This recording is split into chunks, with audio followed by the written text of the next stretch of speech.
The invocation to be led by Member David Tumulak. Let us now place ourselves in the holy presence of God. In the name of the Father, and of the Son, and of the Holy Spirit. Amen. Gracious God, we thank you for the gift of today. Refresh us and invite us to discover your presence in each and every one of us, and in every event that we encounter. Teach us when to speak and when to listen, when to ponder and when to share. In moments of challenge and decision, attune our hearts to the whisperings of your wisdom. As we undertake these important tasks, give us with simple joy. When our day goes well, may we rejoice of its fruits. When it grows difficult, surprise us with new possibilities. When life is overwhelming, call us to restore your peace and harmony. This we ask through Christ our Lord. Amen. In the name of the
Madam Secretary, please call the roll. Honorable Nendelhans Abelia, Honorable Cicinio Andales, Honorable Nestor Archival Sr., Honorable Alvin Arcilia, Honorable Roberto Cabarubias, Honorable Marianida Cabrera, Honorable Gerardo Carillo, Honorable James Anthony Cuenco, Honorable Alvin Dizon, Honorable Eugenio Gabuya Jr., Honorable Leia Hapson, Honorable Margarita Osmeña, Honorable Richard Osmeña, Honorable Mary Ann de los Santos, Honorable David Tumulak, Honorable Noel Eleuterio Wenceslao, and Honorable Philip Zafra. There are 13 members of this august body who are present today, Mr. Chair. With 14 members, including the chair, this council has already achieved the quorum requirement to validly transact business. Madam Secretary, what's the next order of business? Item E, reading of the minutes of the previous regular session held on March 30, 2016, and let's dispense with an approval of the same. Member Osmeña, please. Mr. Chair, Yes, again, may I just point out before we move for the approval that there is again a discrepancy between the resume and the minutes of the regular session held on March 30, 2016. If we will look at the resume, it says, this is regarding the COMELEC resolution.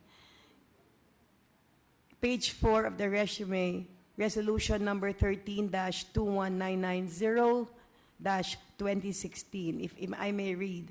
It says, charging against account number, correct account number, under city-sponsored activities calendar year 2015, the amount of 15,849,466, and this is the phrase, to defray election expenses and related expenses, subject to the adjustment on the approval, so-and-so, which are correct. In the minutes of page 112, in the page 112 of the minutes, again, referring to the same resolution, it reads, I move to charge against account number, correct account number, Mr. Chair, city-sponsored activities of 2015, the amount, correct amount, and this is the difference, Mr. Chair. It is simple. It says to defray election-related expenses. Again, I will just point out the difference. It may seem very minor, but it could be meant, it could imply something else, Mr. Chair. The resume says to defray election expenses and related expenses. In the minutes, which is correct, it says to defray election-related expenses, period. So again, Yes. I Kindly move ask- it for the amendment of the resume. yes, I would like to Move for the move for the rectification. amendment to correct the resume to coincide with what is stated in the resolution. There's a motion of Member Osmeña to amend the resume to coincide, to conform with what is stated in the resolution. Seconded by Member Hapson. Discussion. Objection. There being none, the motion is carried. I have Madam another one. Secretary, please take note of this. Some, discrepancies. As I agree with Member Osmeña, It's that, happening too often.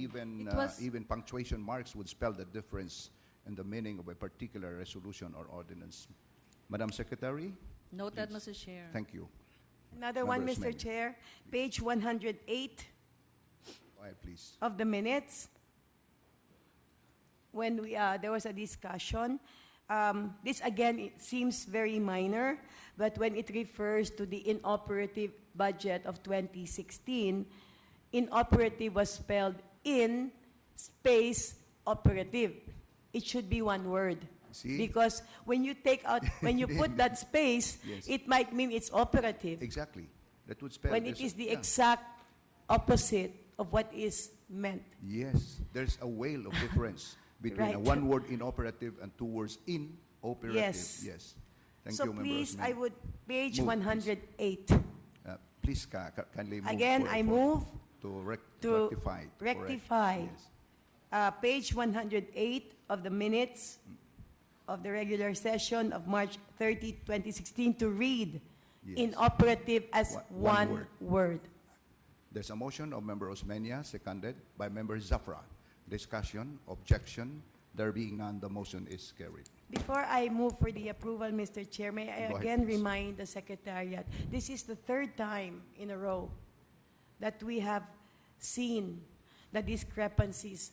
And as you mentioned, Mr. Chair, it could mean a world of difference. Okay. Madam Secretary, please take note. Madam Secretary.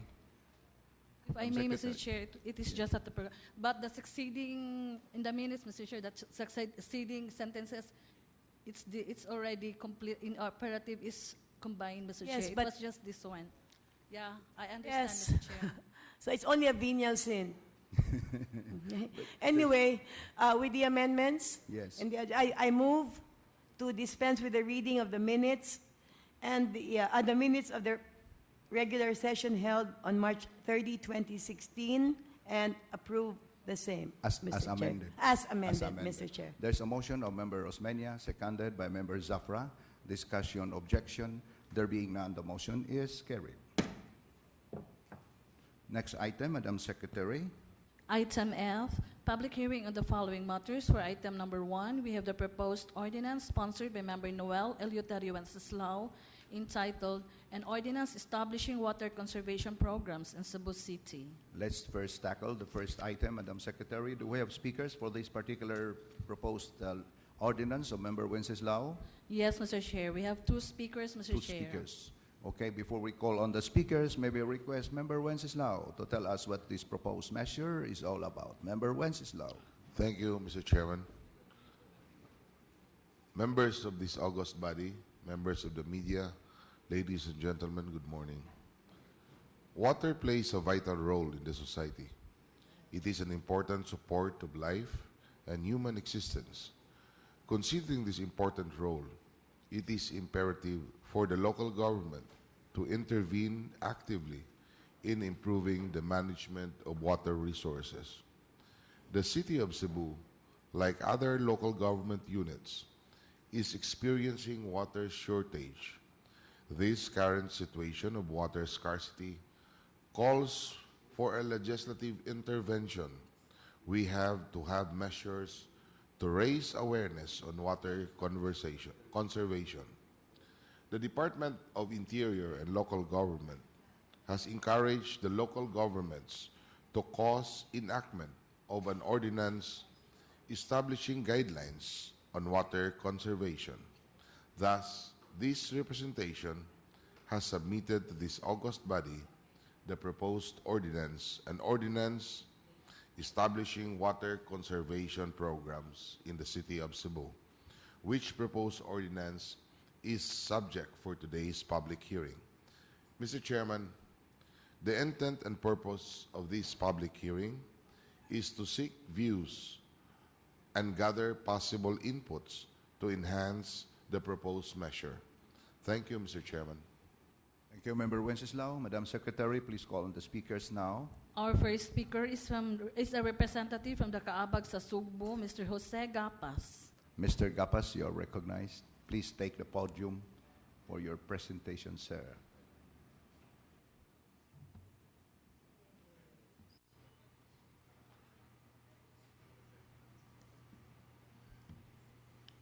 Honorable Chairman of this body, honorable members of this august body, fellow citizens, ladies and gentlemen, I am Jose Gapas, a concerned senior citizen. I work as a volunteer with NGOs who work for the interest and areas of expertise of mine. I also sit as a private sector representative to our City Development Council of Cebu City and also to the Regional Development Council of Region 7. Ladies and gentlemen, Cebu is dying as an ecosystem because of lack of water.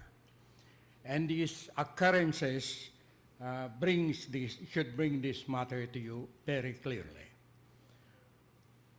50 years ago, the Butuanon, the Lahog, the Guadalupe, and the Labangon rivers of Cebu City were full of flowing water. So was with Mananga of Talisay. But now, these rivers I mentioned are dry even during the rainy season. 50 years ago, a German professor of San Carlos University made the first landward intrusion study in Cebu City. 50 years ago, the landward intrusion of seawater was less than a kilometer from the shoreline. Today, it's more than 4 kilometers from the shoreline. 50 years ago, the late Mr. Eddie Woolbright dug the first well in Beverly Hills to supply their water. Mr. Woolbright reached the water table at 70 feet below the ground. Today, that same well is 512 feet below the ground. Ladies and gentlemen, if this continues, these current occurrences in our environment continues, in another 50 years, the water table will be more than 1,000 feet below our ground. The landward intrusion of seawater in Cebu will be more than 8 kilometers from the shoreline, and most likely, all the rivers still with water in our island of Cebu shall have dried up. Here we are today in a peaceful, democratic discourse in this beautiful hall. But you have read in the past few days the turmoil, the killings in Kidapawan, Mindanao. And the cause of that, because of lack of water for them to produce their food. So you have hunger. And so now there is turmoil and killing in that place. This will come to us if we cannot manage our water properly. That's why the NGOs I'm working with are totally in favor of passing this ordinance proposed by the City Council, by our good councilor here, and we thank you for that. And we will not only support this program of the city, we will participate in its implementation of the program and the activities. I'm speaking for Kaabag Cebu, Mag-uugmad Foundation, and Soil and Water Conservation. Honorable Chairman, while I'm here, I would like to, because we do review what we are doing here with our laws, it's very clear, and we would like that this body to act on this weakness of our city government. We have quite a number of laws, even related to water conservation. Our weakness is the oversight committee, how to effectively implement our laws, our programs, which you have passed for the welfare and well-being of our citizens. No knowledge, no law is useful to any citizen if it does not make a difference in the lives of our people.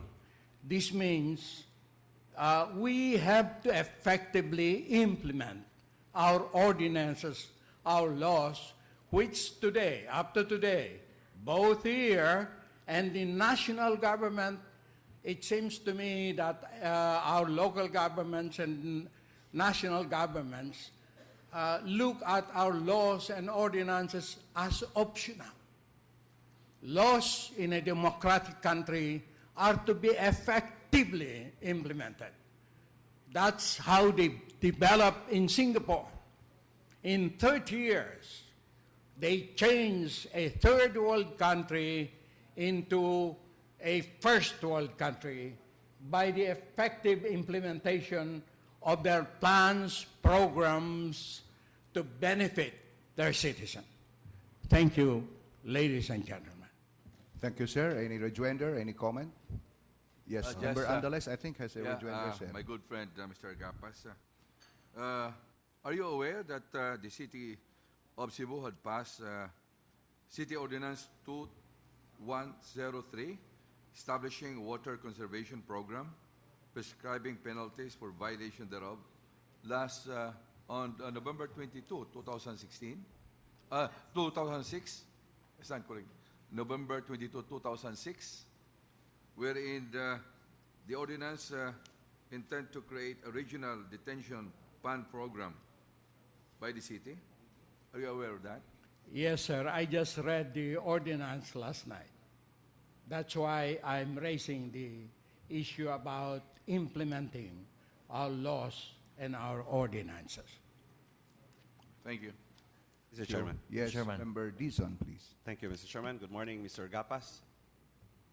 Pleasant morning. Thank you for being here, sir.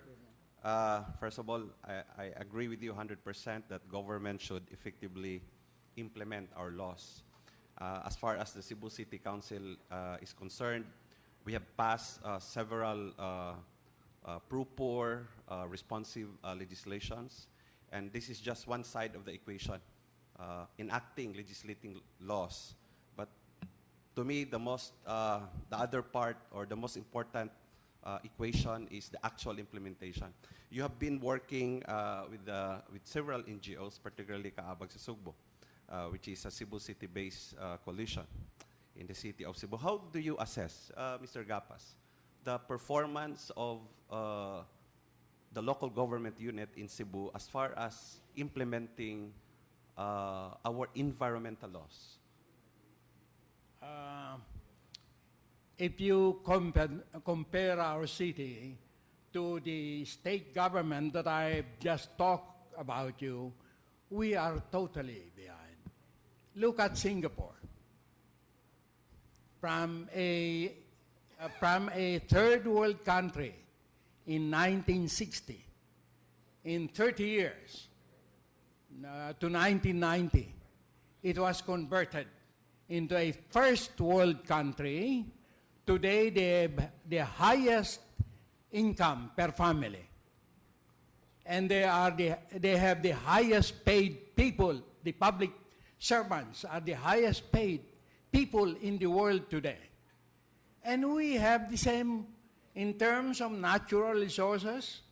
We are very much richer than they are. Singapore was a trading post. So what they have done before 1959 were laborers, rickshaw pullers. But today, these very poor laborers are now the current citizens of Singapore, are the children and grandchildren of these poor laborers. They are now managers, engineers, technicians. Just read the books of Lee Kuan Yew. Have 3. We can learn from him. And as I said, we are behind. Yes, sir. So we are totally behind in terms of actual implementation, enforcement of our local ordinances. I'm asking this question, Mr. Gapas, because when I was still a student, the saltwater intrusion in the city of Cebu was still in the downtown area. That was in the early 1990s. Pero karon akong nahibaw-an nga ang intrusion sa atong saltwater niabot na sa Kapitolyo dapit. Right. So, I'm personally concerned aning sitwasyon nato ug unsa may gihimo sa local government unit in terms of enforcing our environmental laws. Sa imong kasinatian, especially in the area of conserving our water, because we are here discussing this proposed measure on water conservation program, and as what Member Andales pointed out early on, ni atong 2006 doon na naman itay ordinansa nga susama niini. So why do we need to pass another ordinance? Ang importante ang implementasyon sa ordinansa. Mo na gikinahanglan nato karon, Mr. Gapas. As far as I know, the local governments, the city government, the provincial government, has not done to implement these laws. I have been raising this matter in the past 40 years to our local leaders, local governments. I think you have a copy, I actually have drafted an executive order to finally solve this water problem of Cebu. It has been sent to you, ladies and gentlemen. The draft executive order is there. And to me, in terms of my experience in these areas, and I can say that I'm probably most experienced in this area, in this part of the country. But you have not acted on it. It was given to one of your staff to study about if there are any hindrances in the passing or signing of the President of that executive order. But it has stopped there. I suggest, therefore, to review our letter from, again, Kaabag sa Sugbo, and that document is with you. Thank you, Mr. Gapas. Mr. Chairman. Thank you. Yes, Member Carillo, please. Yes. And Member Wences. You're saying that this ordinance lacks a teeth to enforce itself. This ordinance is more of a campaign, information dissemination, um, a kind of ordinance that would only deal on educating the people, on informing the people so that it can address the water-related issues and problems. What you're trying to say is that this ordinance should focus more on regulation and implementing the previous ordinances that the Sangguniang passed relating to water issue. Is that correct? Ladies and gentlemen, if you are going to pass an ordinance to make a difference in the lives, well-being of people, you'll have to go beyond information dissemination. Unless a policy makes a difference in the lives of the people. So are you trying to say, sir, that you're opposing this ordinance because you believe this ordinance is only as far as informing the public on water-related issue, it does not carry regulation and enforcement function, the water council that is created under this ordinance. Is that what you're trying to say? I did not say that, gentlemen. I think you are the one. So who said that. you supporting this ordinance? Yes, I do. I said that in my original statement. Okay.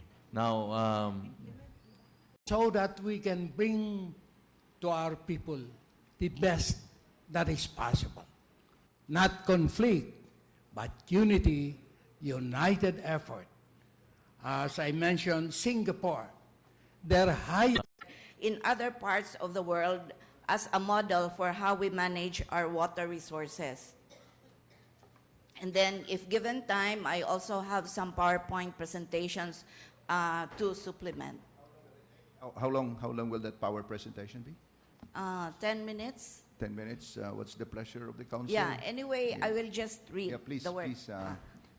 Is Member Andales? Yes. Can we reduce that, ma'am, to 5 minutes?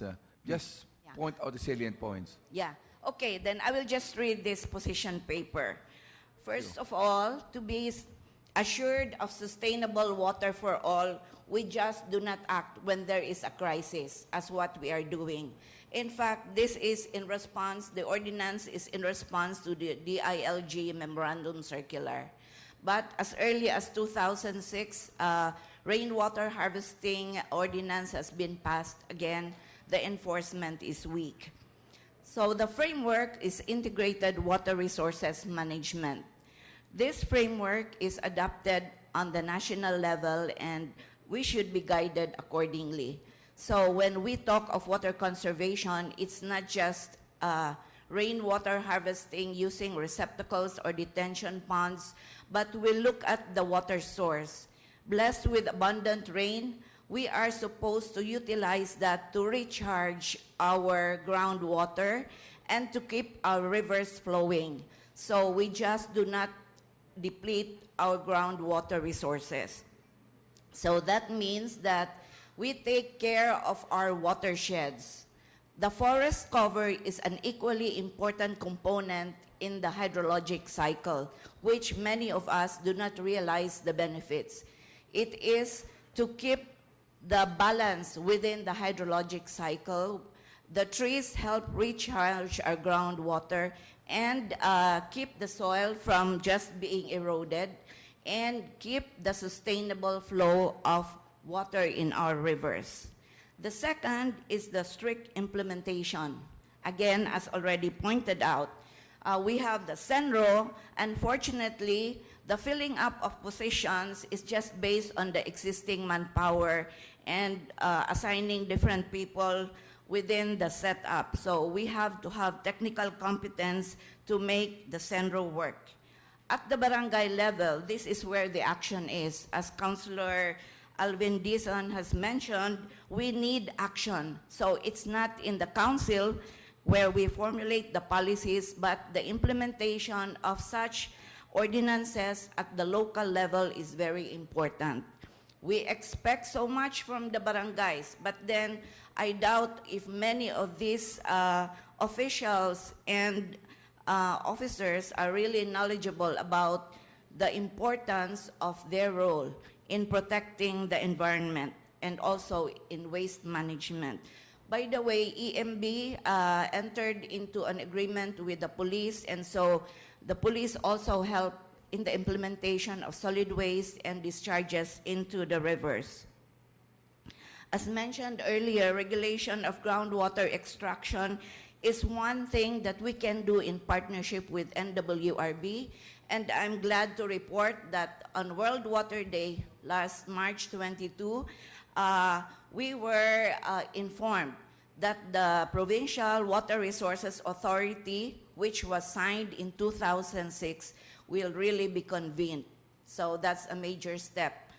NWRB also has designated the DNR to be its eyes and ears in the region. So that's within our reach. And as far as green technologies, there are many technologies like the rainwater harvesting and the impounding, but then these technologies are required from the private sector. Everybody at the household level, water conservation tips are already available, so there is no excuse for each individual, each family to implement water conservation. So education is not just for the mind, for the schools, but it's really inculcating moral values in terms of stewardship, no? And to make it equitable to all, especially the poor who are most vulnerable to these climate change impacts. Then, like in Singapore, it's not just rainwater harvesting. They also have wastewater treatment and recycling, so that's what we need. If MCWD doesn't have that facility during a forum, the private sector who have the means to invest on such technologies can make this available. Because the excuse of MCWD water tariff is they have subsidized rates for the poor for the minimum consumption, but then they get the increment of the production cost from the commercial rates. So it's to be studied, no? How we establish water tariff and setting aside for the restoration and protection of the environment where our upland communities can be our partners. Then again, when we deal with climate change adaptation, this also involves local development planning, the sustainable way of addressing water sustainability. So land use planning, how long ago was our land use plan? So we need to revisit and make it relevant to the times. Hilly Land Management Board is also there, but the thrust is development. And so conservation is kind of set aside. So the city has to be very active in the Central Cebu protected landscape. Unfortunately, in the meetings of the PAMBI, it's mostly NGOs also attending. It's unfortunate because these are avenues by which we can really address the needs. So interagency collaboration has been mentioned, but then when we talk of collaboration, we also consult the marginalized, no? The consumers. And then the local government unit looks at the Water Conservation Committee for education. But again, in response to Laudato Si, caring for a common earth, we have to have that ecological conscience of taking care of our environment. Since we are in the position, I believe that we can make a difference. And then, Kindly be quiet, please, because we are in a deliberative assembly, and silence is really enjoined. Please.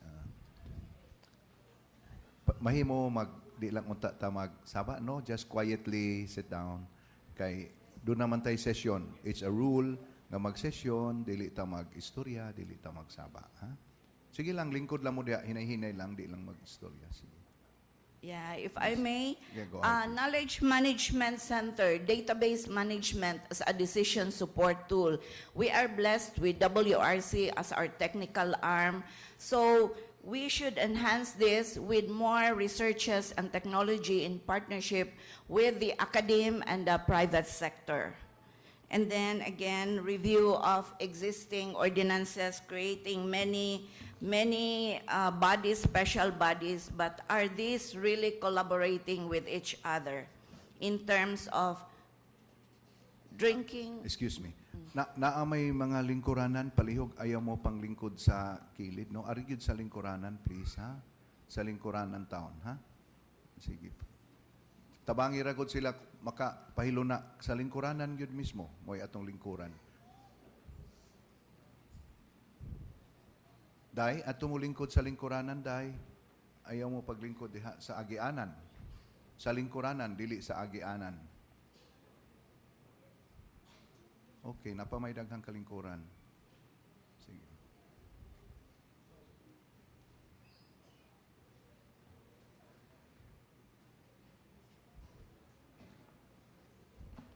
Please continue. Yeah. And then, so again, the importance of science to support our decisions, no? And then the delineation of functions, responsibilities of the different bodies.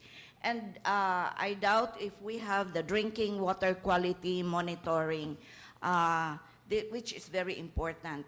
The city also has financed different wells in different areas of the city, and who is doing the monitoring of this. That's why with the many wells that we have, there is already over-extraction. And then land use management is very important, especially in the conservation of critical ecosystems like our water bodies, our biodiversity habitats, and life support system. Another is the sustainable financing mechanism through payment of such services that the nature has so provided. So we don't have such a mechanism. There is a claim that a user's fee of 1 peso is being collected by MC, but where does this go? The royalty that's given to the LGU, where does the royalty go? Where are these spent? Sustainable Development Ordinance is there. However, it's just mandated for private sector compliance in renewal of permits. So nobody is exempted. Even government will have to report what it is doing, especially at the barangay level. So with social media, there were students who presented the possibility of reporting in the computer such unsustainable practices. So the mandated group will be given a chance to report what action has been taken where. So that's... Thank you, madam. Any question, any comments? So you're now excused, ma'am. Yeah. Ay, Again, ay, the thank you. last, performance assessment of all water providers. MCWD will have to report, not just when there is no more water, so we can plan ahead. Thank you very much. Thank you. Thank you. Can we have another speaker, Madam Secretary? Yes, our third speaker is Ms. Fe Walag of the University of San Carlos Water Resource Center. Ms. Fe, you are now recognized, Ms. Fe.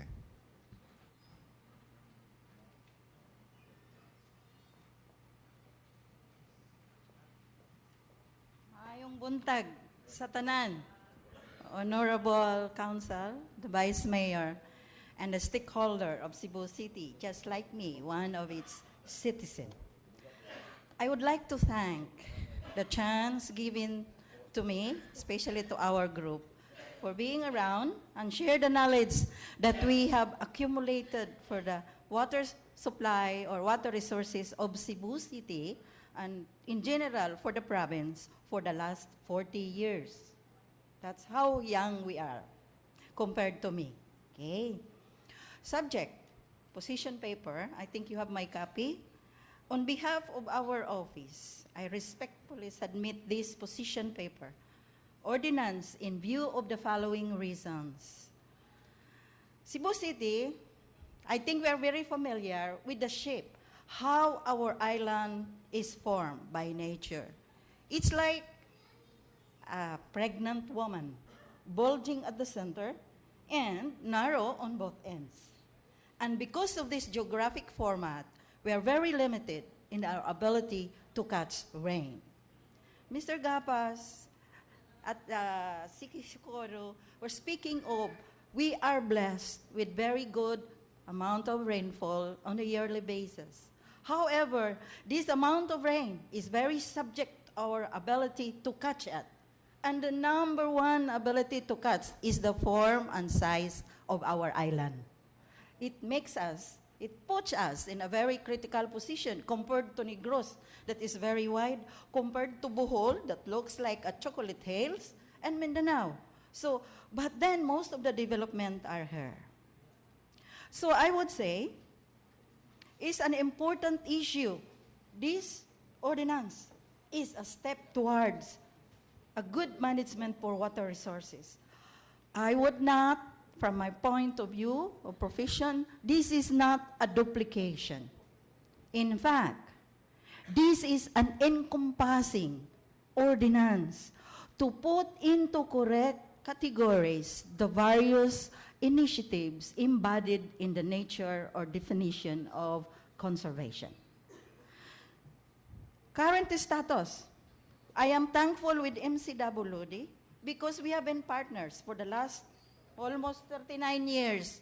MCWD has been granting us the opportunity to monitor, evaluate, collect data on water resources of the island. Please take note because I have noticed that MCWD in most cases has been blamed until I come out and say that they have been financing most of our research in the last 40 years, then that is fair to them. It's 1976. We have a very high demand at present, and then we are not able to collect the water available. So the majority of the population in Cebu, which was mentioned by Architect Atega, recharge of the groundwater. But we are on top of it. We are cementing our recharge areas. What is this recharge area? This is the type of geologic formation or rock formation that allows rain to enter and pass it through down towards the groundwater table. And limestone is the best of that. It's the best so far. So, we have a problem. Introduction of sanitation facilities is necessary because the gap between the surface to the groundwater table is not that high or big, such that pollution is happening. And this is being confirmed by our monitoring. Our groundwater now, even if it has gone down that far, is already contaminated with nitrate. And the main source of nitrate comes from our septic tanks that have no floors. So we really have to do something. It is not so that the government did not make these good laws. In the Sanitation Code of the Philippines, it is provided the correct design of septic tank.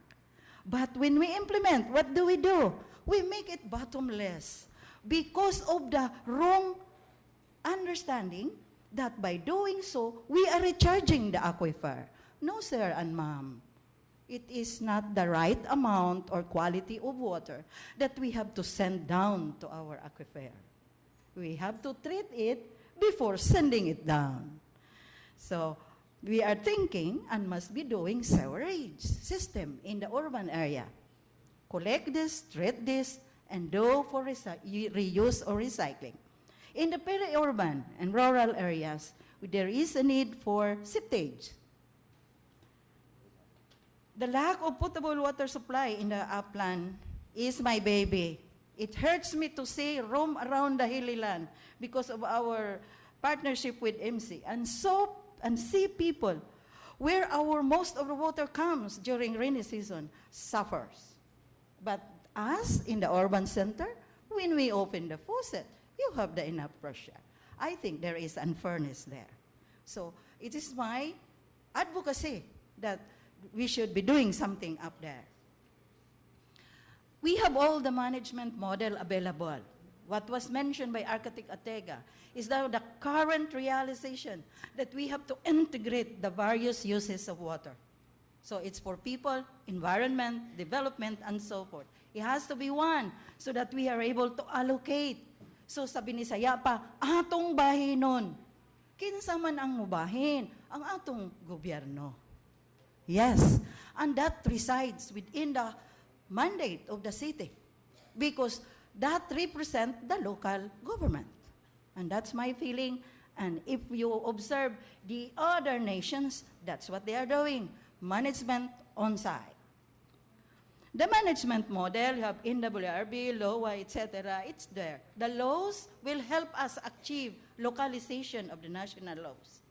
Water management demand is very important. Increasing population generates ample wastewater. Coupled with stakeholder education, those filling these chairs must know what is conservation.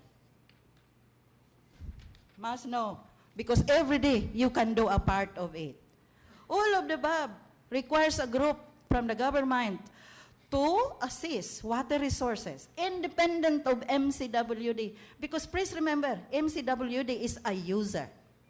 It abstract and distribute, okay? There is a law for that.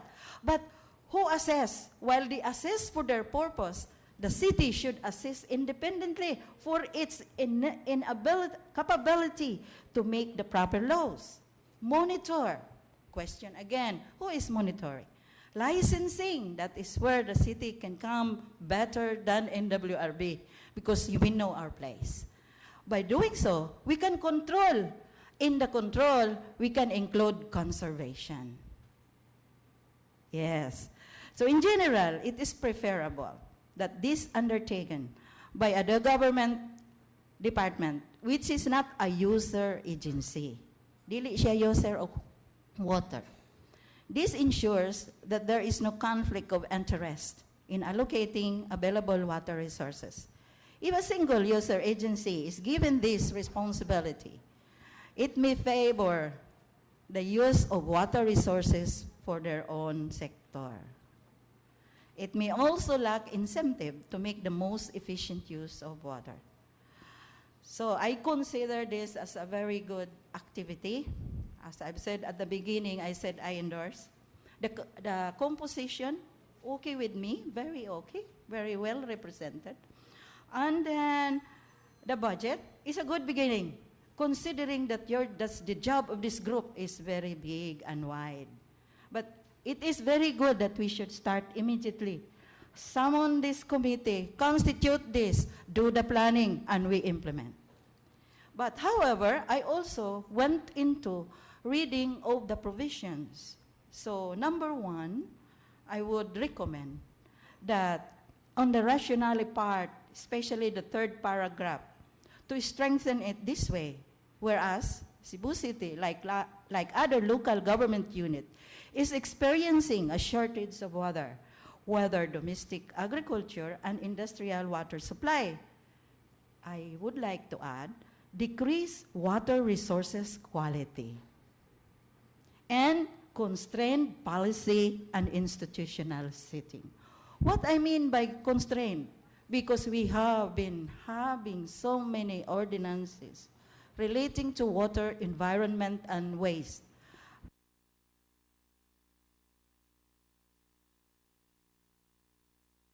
Make it one.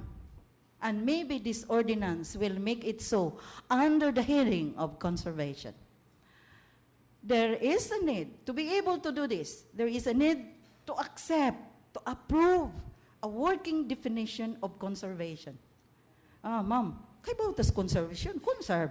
But what are those? How to do it? So there is, I proposed a definition. This is internationally accepted, first proposed in the US in 2004. Those practices, techniques, programs, and technologies that will protect water resources, reduce the consumption of water, reduce the loss or waste of water, improve the efficiency in the use of water, or increase the recycling and reuse of water, so that a water supply is made available for future or alternative uses. So if you look at this, the rainwater harvesting is part of it. It's one of the strategies, and it's catching water. I pray that I can be a member to this group, because that is where I can contribute as a volunteer to the group in the planning and in the formulation of the implementing rules and regulation of this ordinance. It's 40 years. I'm sorry, but I'm a little bit hurtful. Sakit na akong dughan because there are very good initiatives starting, but it's not seen implemented. So I am available as a volunteer for this purpose. Thank you. In inclusion, Yes. this is the result of our in-house result. This is the status, not the current one, of the seawater intrusion.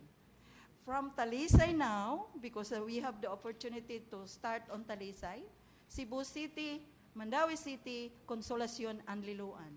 So this is almost Metro Cebu. What we are seeking, if these LGUs can support this research. So this can be used for ordinance of conservation. Thank you very much. Thank you, ma'am. Any question? Yes, Member Mr. Chair. Andales. Member Andales, then... One question, Mr. Chair. Yes, go ahead, Member Andales. Ma'am, are you aware that there is already an ordinance way back in 2006, ordinance, a water conservation program, and prescribing penalties for violation thereof?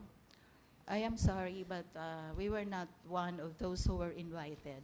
So in other words, you are not aware that there is already an ordinance, existing ordinance, I as was- far as conservation of water is This concerned. is the first time. The first time. Thank you, ma'am. Thank you, Member Andales. Any more questions? So we can now excuse... Mr. yes, Chair, Member Carillo. you mentioned about the water intrusion, saltwater intrusion. How do you measure saltwater intrusion to our fresh water? It is done through a selection of series of wells. And then from these wells, we determine its depth and the thickness of the groundwater. Unsa kabaga ang groundwater for these wells. We normally sample this, and we are dependent on where the pump is placed. When you say saltwater intrusion, you Then- mean to say the presence of the Yes, I am. the I am to salinity proceed. level. Yes. Then this water sample is brought to the laboratory, and we look for chloride ion concentration, because in nature it is the sea, and it contains a lot of chloride ion. So the presence of chloride ion more than 50 milligrams per liter indicates a movement or a mixture of the seawater into our groundwater. Yes.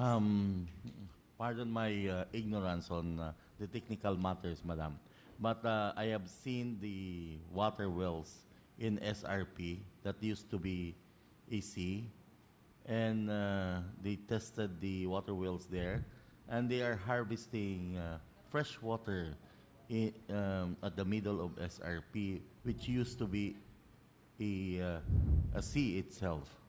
Sir, that is correct. We have a study to verify that. That is because the limestone, which is the base of the SRP or the reclamation project, is connected to the mainline limestone. Therefore, anything that comes into as recharge, coming from the rain in the Buhisan area, in the Guadalupe area, it goes down via the aquifer and into the limestone. So it's possible that even at the middle of the sea, you can harvest Yes, sir. fresh water. Yes, sir. Depending on the hydrogeologic situation of the area. So in the case of SRP, why is it happening? Because on top of SRP limestone is quite a good level or thickness of clay that provides protection for the sea to enter directly. It's a very complicated process. The study needs a verification, and we made a lot of recommendation, and we hope that the proponent would look at it in the future. Because a while ago, a speaker said that the salt water have reached as far as capital. But if you have gone to SRP, it's in the middle of the sea, you can harvest fresh water at the middle of the sea. Correct, sir. But let me demonstrate something why it is happening. limestone is basically a coral head. It starts from the coral, where nature deposits bicarbonates in the sea. So the core of the coral is like this, and over time, this will be filled in between with sediments. Over time, again, by process of erosion, this will be covered by clay, the fine sediments coming from the watershed. Therefore, because this limestone is connected to the mainland, there is a continuous supply of fresh water because of this connection. But not all cases, they are connected. So this SRP is very special. Because And I have Mandawi is not. also seen also in Minglanilla, my uncle used to own a property beside the sea. At the middle of the sea, there's a water well. So kung hubas, adto sila mukuha og presko nga tubig ngadto yun sa dagat kay naa may tabay dito nga fresh water at the middle of the sea. Yes. Pressurized yang nga tubig, ang iyang source gikan sa taas. And that explains its presence. And why it's not contaminated? Because it's pressurized. It has the power to push the salt. So it maintains. So development of the sources is very critical. It needs a very That's good the reason system. why I cannot understand the sound of alarm made by a number of non-government organizations because we can see fresh water coming from at the middle of the sea. In fact, they're harvesting fresh water in SRP itself, and in fact, they are generating water to be sold to MCWD coming from SRP. But yet, a lot of people are saying that the water intrusion, the saltwater intrusion, have reached as far as Capitol. That matter I cannot understand. We were the one responsible coming up with the studies. But then, as I have said, underneath our feet, there is a kind of layering of the aquifer system and the one that protects on top of it so that you can secure even in difficult places. But the average flow of the seawater is not the same as with these ridges of limestone in the sea. Therefore, it continues to flow. So, there is a That's why it's very technical, Madam. Yes. You know, I also But I hope I have I happen to have a ice business, and we draw water from the well.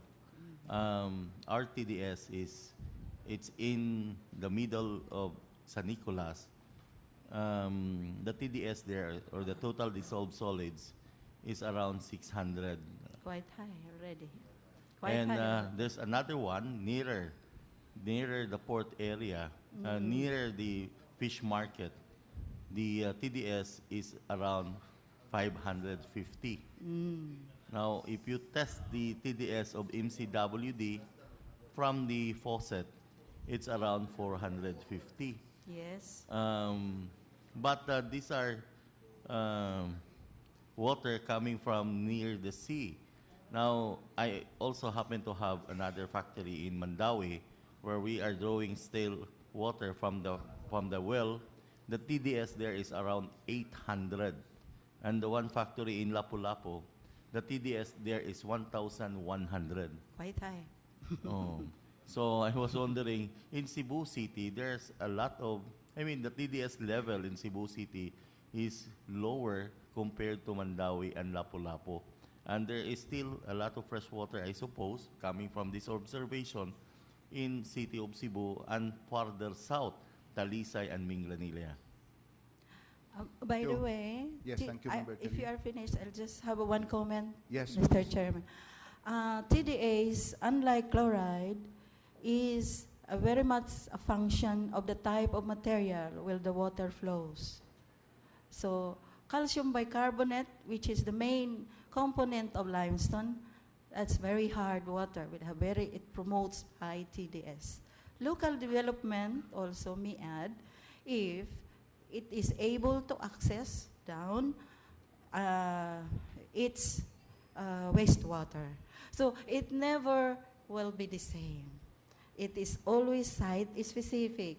But for health purposes, the World Health Organization has recommended that it would be healthy if we will drink water less than 500, lower than that, with TDS.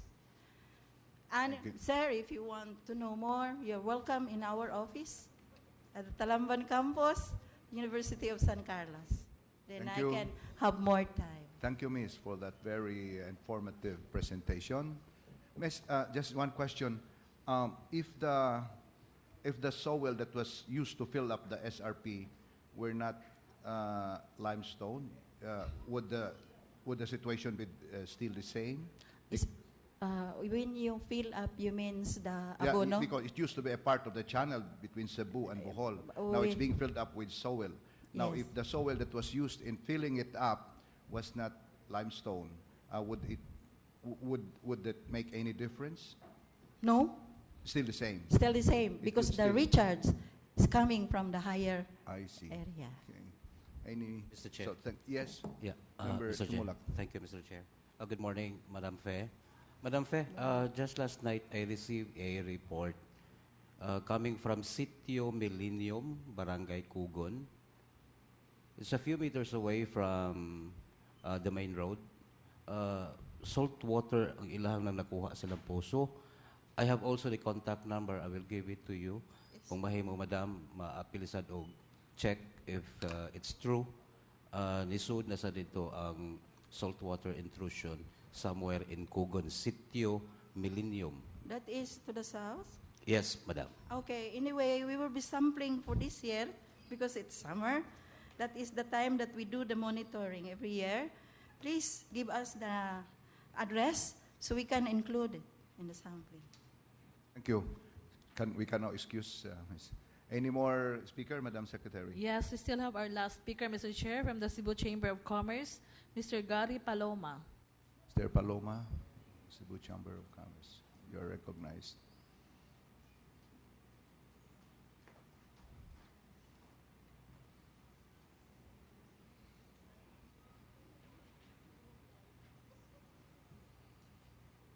Good morning, Honorable Chair, honorable members of the Cebu City Council. I'm Gary Paloma of Cebu Chamber of Commerce, and yes, majority of our members are in favor of a water conservation program.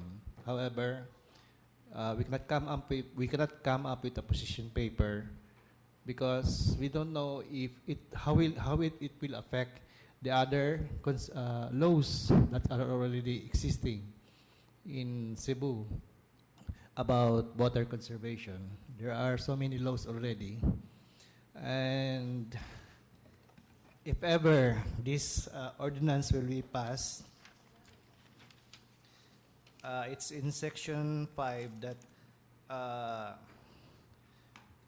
actively encourage the civil society, the academe, the business sector in undertaking environment-related activities in order to address water-related issues and problems. However, in section 4, on the creation of the Watercom or the commission, the business sector is not represented, so we hope that we will also be represented in the Watercom. Thank you. Mr. Chairman, Yes, Member Wences. just one comment from the Cebu Chamber. Sir, do you pass the position paper? Do you have a position paper already? No, we cannot come up with a position paper because we are still studying on how it will affect the other laws. Okay. Thank you. Thank you. Yeah. So, yes, sir, you are now excused. So, what's the pleasure of the body? Mr. Chair, move to terminate. Yes, then so motion to terminate, seconded by Member Tumulak. Discussion, objection. There being none, the motion is carried. Can we Corollary have a motion, Mr. Chair. Corollary motion, yes, please. In view of the concern of Mr. Gapas and other speakers, that what the city of Cebu needs is the implementation of several ordinances that we pass as far as water conservation is concerned. So we will appeal to the executive department to implement these ordinances and for the oversight committee, which has been organized by the 13th Sangguniang Panglungsod, to look into the implementation of several ordinances which has not been implemented by the executive department.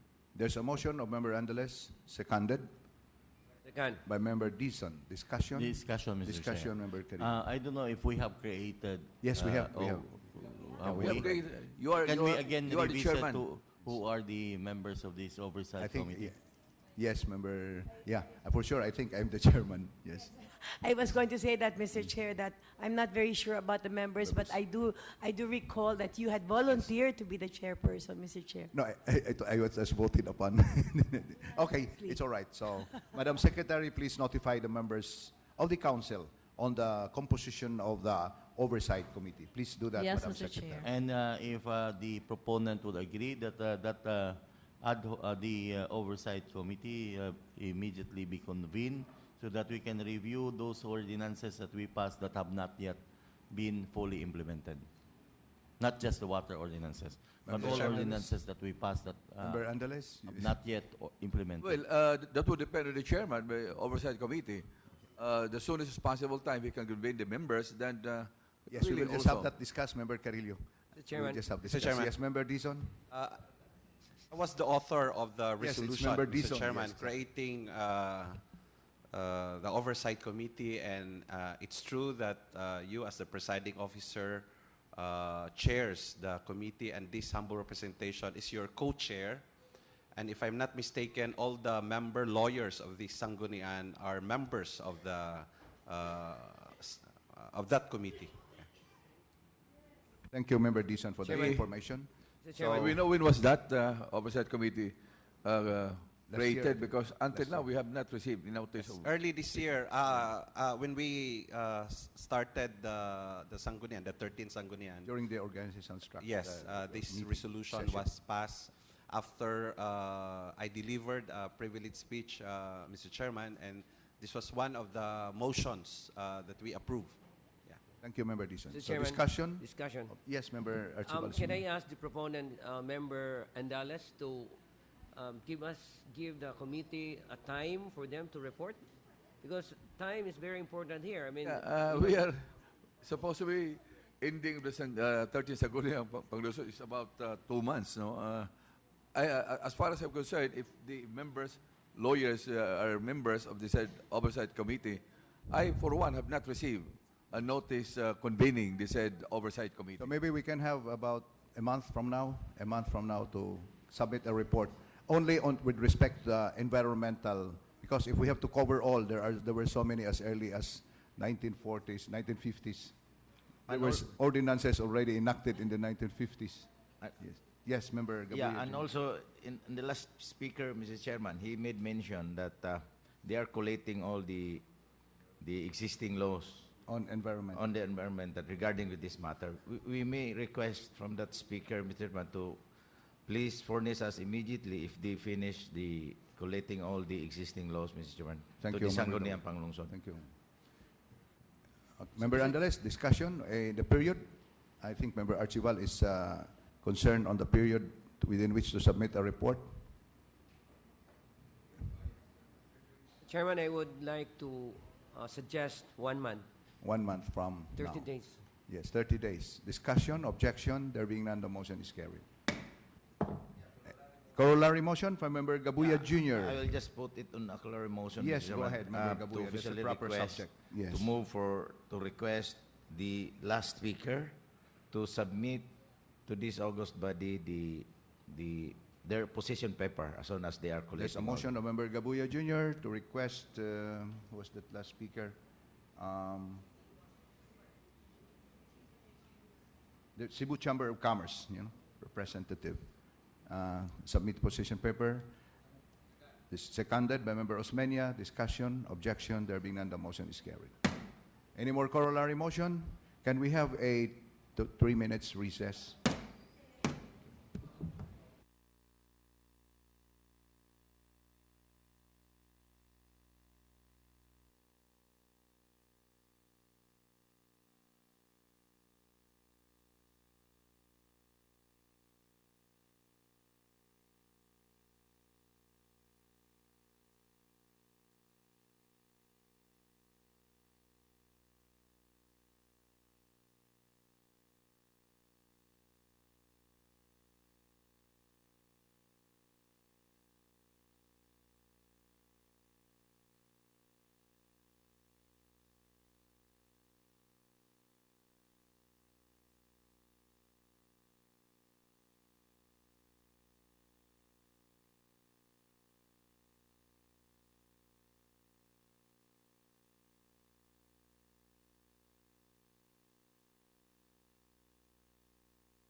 We will start in about a minute from now. Kindly take your seats, please.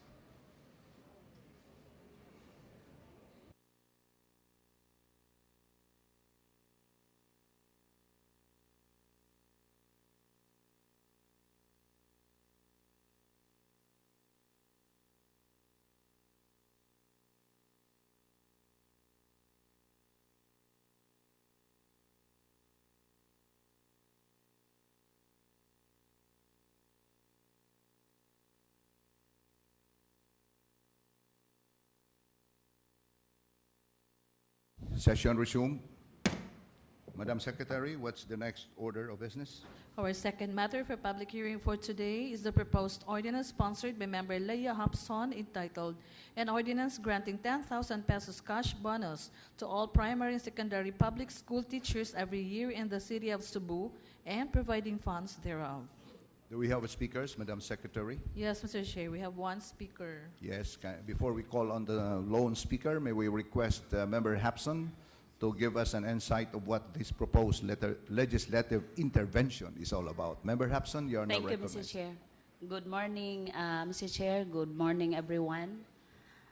Today's public hearing is for the proposed ordinance entitled An Ordinance Granting 10,000 Cash Bonus to All Primary and Secondary Public School Teachers every year in the city of Cebu and providing funds thereof. This proposed ordinance aims to promote and improve the social and economic status of our public school teachers in the city of Cebu, considering that teachers are among the most underpaid professionals in the country. In this public hearing, Mr. Chair, we have invited stakeholders so we would know their viewpoint of this proposed ordinance and maybe to incorporate some of their inputs and concerns during the final deliberation of this ordinance, Mr. Chair. Thank you, Mr. Chair. Thank you, Member Hapson. I share with your thoughts that the teachers are the most underpaid. And I may add, the most overworked, and that's an understatement. Can we now call on the speakers, Madam Secretary? Our lone speaker is the OIC Assistant Schools Division Superintendent, Mr. Danilo Godelosao. Mr. Godelosao, sir, you are recognized. Please. A pleasant morning to the members of this august body and to the Honorable Chairman, Presiding Officer, Honorable Vice Mayor Edgardo Labella. Please allow me to read our position paper on the proposed city ordinance granting 10,000 pesos cash bonus to all primary and secondary school public school teachers every year in the city of Cebu and providing funds thereof.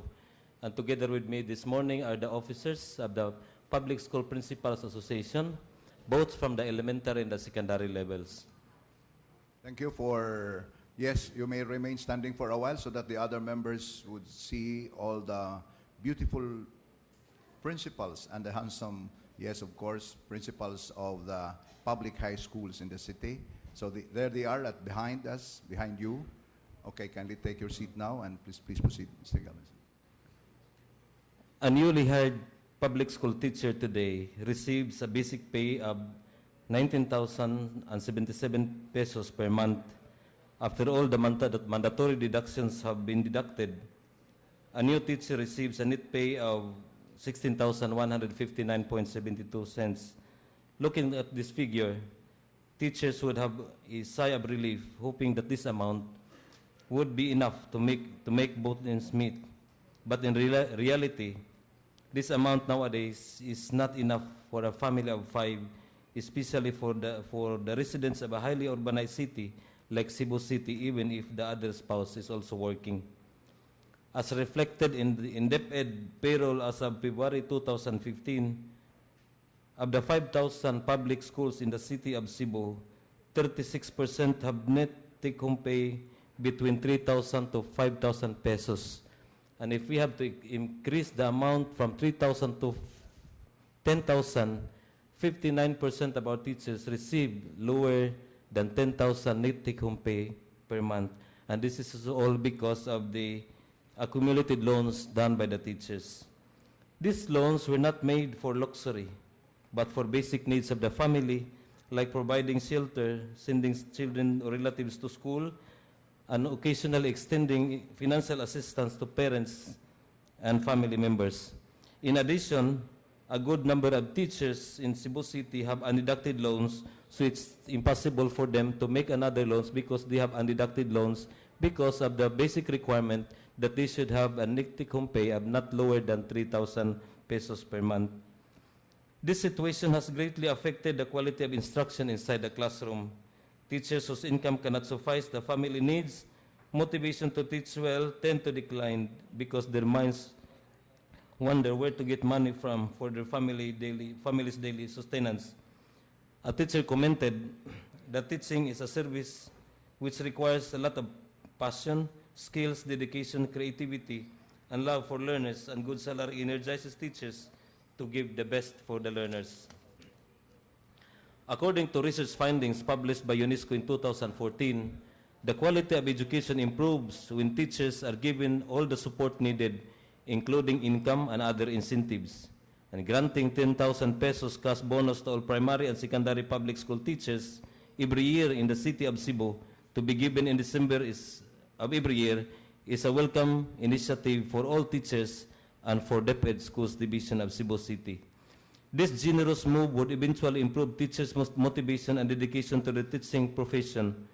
When this happens, teachers can look forward to a meaningful celebration of Christmas amidst financial difficulties, not only with their family but also with their students in school, as this occasion celebrates generous sharing of gifts each person receives from God and from the people of whom God made instruments to let others feel His great love and compassion.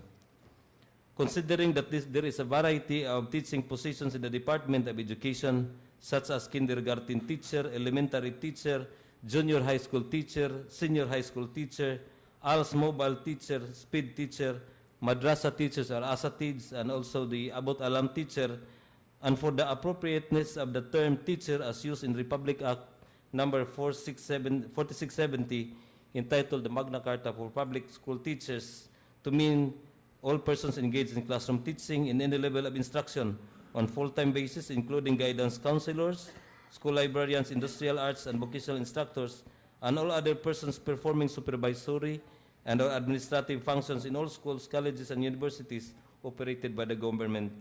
We humbly suggest that the title of this proposed city ordinance be amended as follows. The proposed city ordinance granting 10,000 pesos cash bonus to all DepEd public school teachers every year in the city of Cebu and providing funds thereof. Wherefore, on behalf of the Department of Education, Schools Division of Cebu City, and of the teachers, it is prayed that the above-mentioned ordinance be enacted so that public school teachers in the city of Cebu can look forward to a better Christmas celebration with their family and school children, to improve motivation to teach, because the biggest stakeholder in education in Cebu City, the Cebu City government, is looking after their welfare. Because for all you know, during Christmas parties in school, teachers also pledge to give them ice cream and food for the children, considering that our students and pupils in school are coming from poor families. So this amount, 10,000, could also be shared with the children by the teachers. And this is, again, a very good initiative and move from the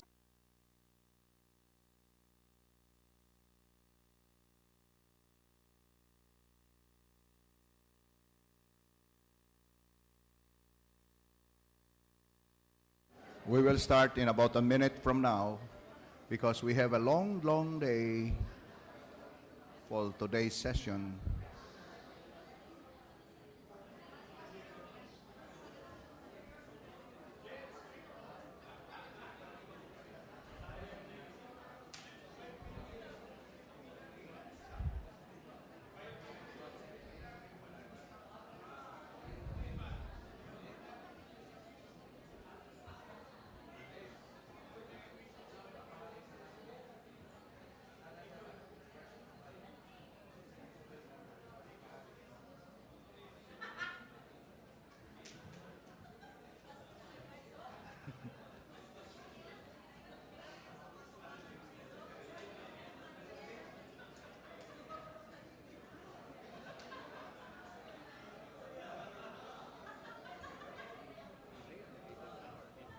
Table lang. Differ.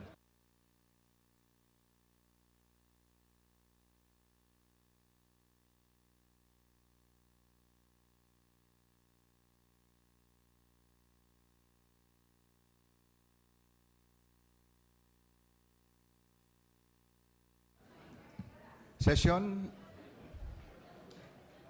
Oh, 1 minute more, 1 minute more.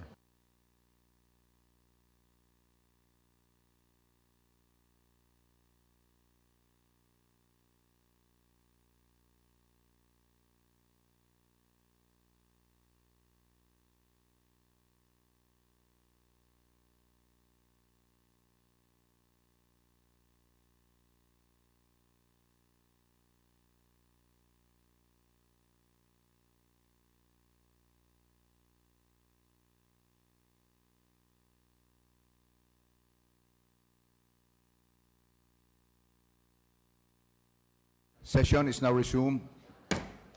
Madam Secretary, what's the next order of business? Mr. Chair, And that's the Yes. privilege speech. I rise for personal and collective privilege. Before we proceed, Madam Secretary, to the committee reports, Member Cabrera would like to make a privilege motion by delivering a privilege speech for her personal and collective privilege. Member Cabrera, you are now recognized.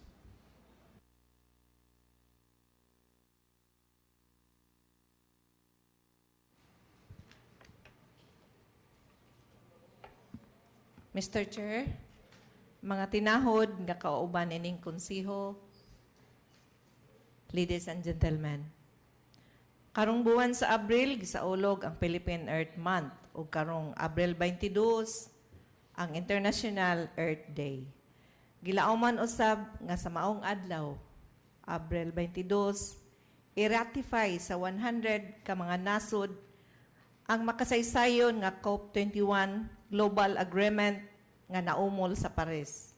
Ang ratification himuon pinaagi sa usa ka high-level signing ceremony sa UN headquarters sa New York. Samtang makalaom kita sa usa ka bungga nga seremonya sa maong pinirmahay, daghan ang mga tinuod nga naglihok, ilabi na sa grassroots, wala gani makataak sa Paris, France, aron pag-apil sa global nga negosasyon, paglimit sa global warming ubos sa 2 ka degree Celsius. Nagpadayon sa ilang epektibong kausa aron mapasabot ang katawhan kung unsa ang climate change. Ipasabot sa ilang mga kaugalingon ang nga nataran, eskwelahan o komunidad.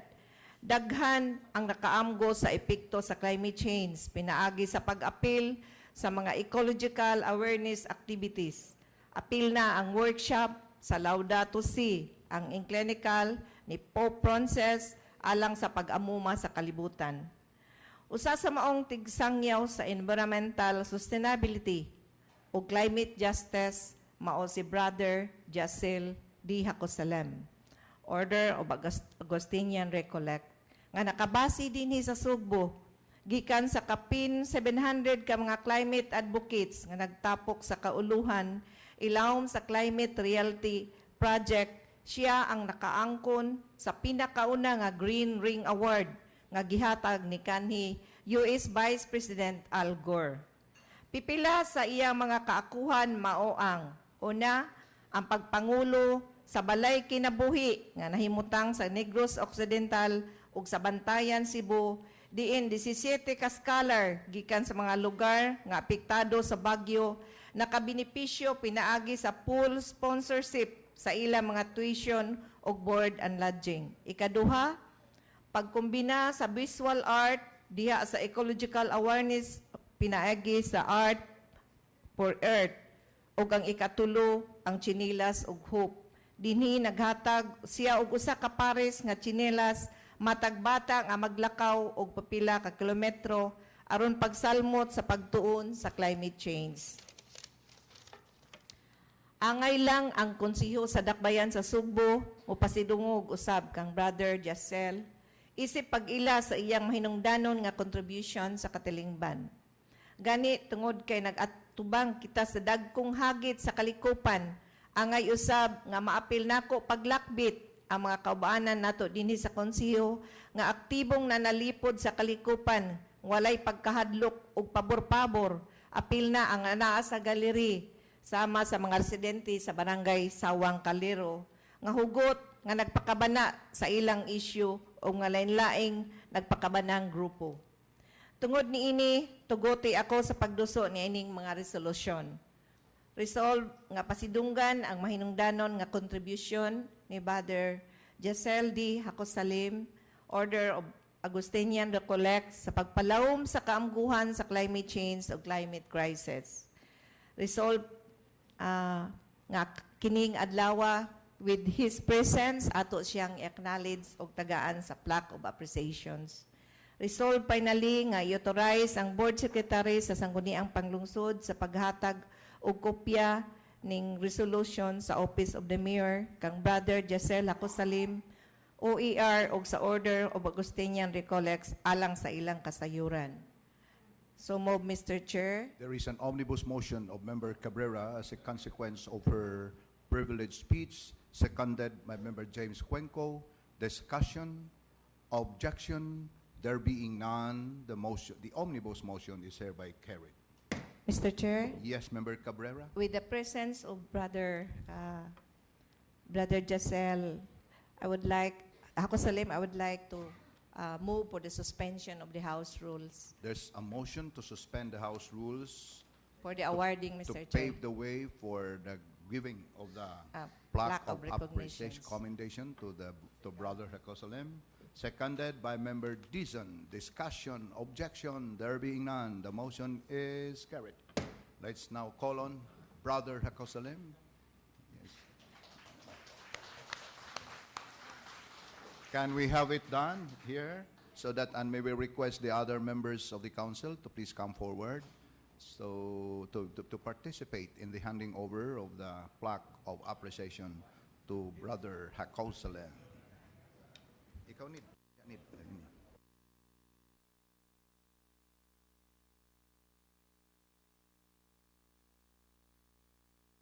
May I request Member Cabrera to please read the plaque of appreciation.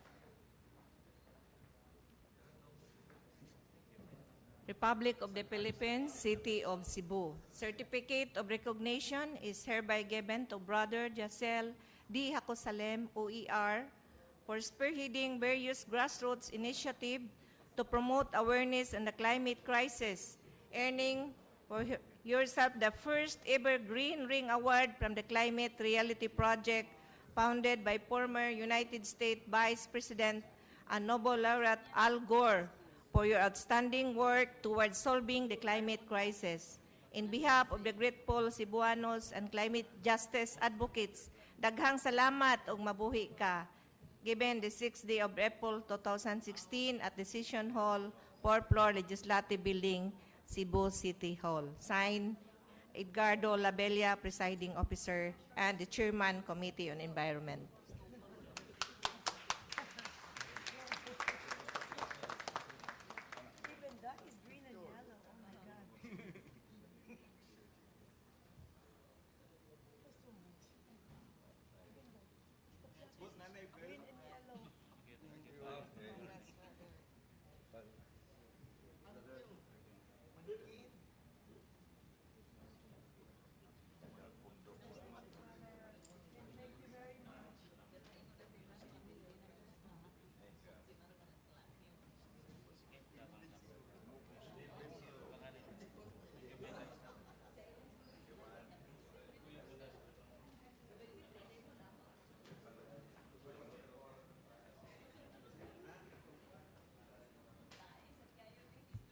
Member Cabrera, please.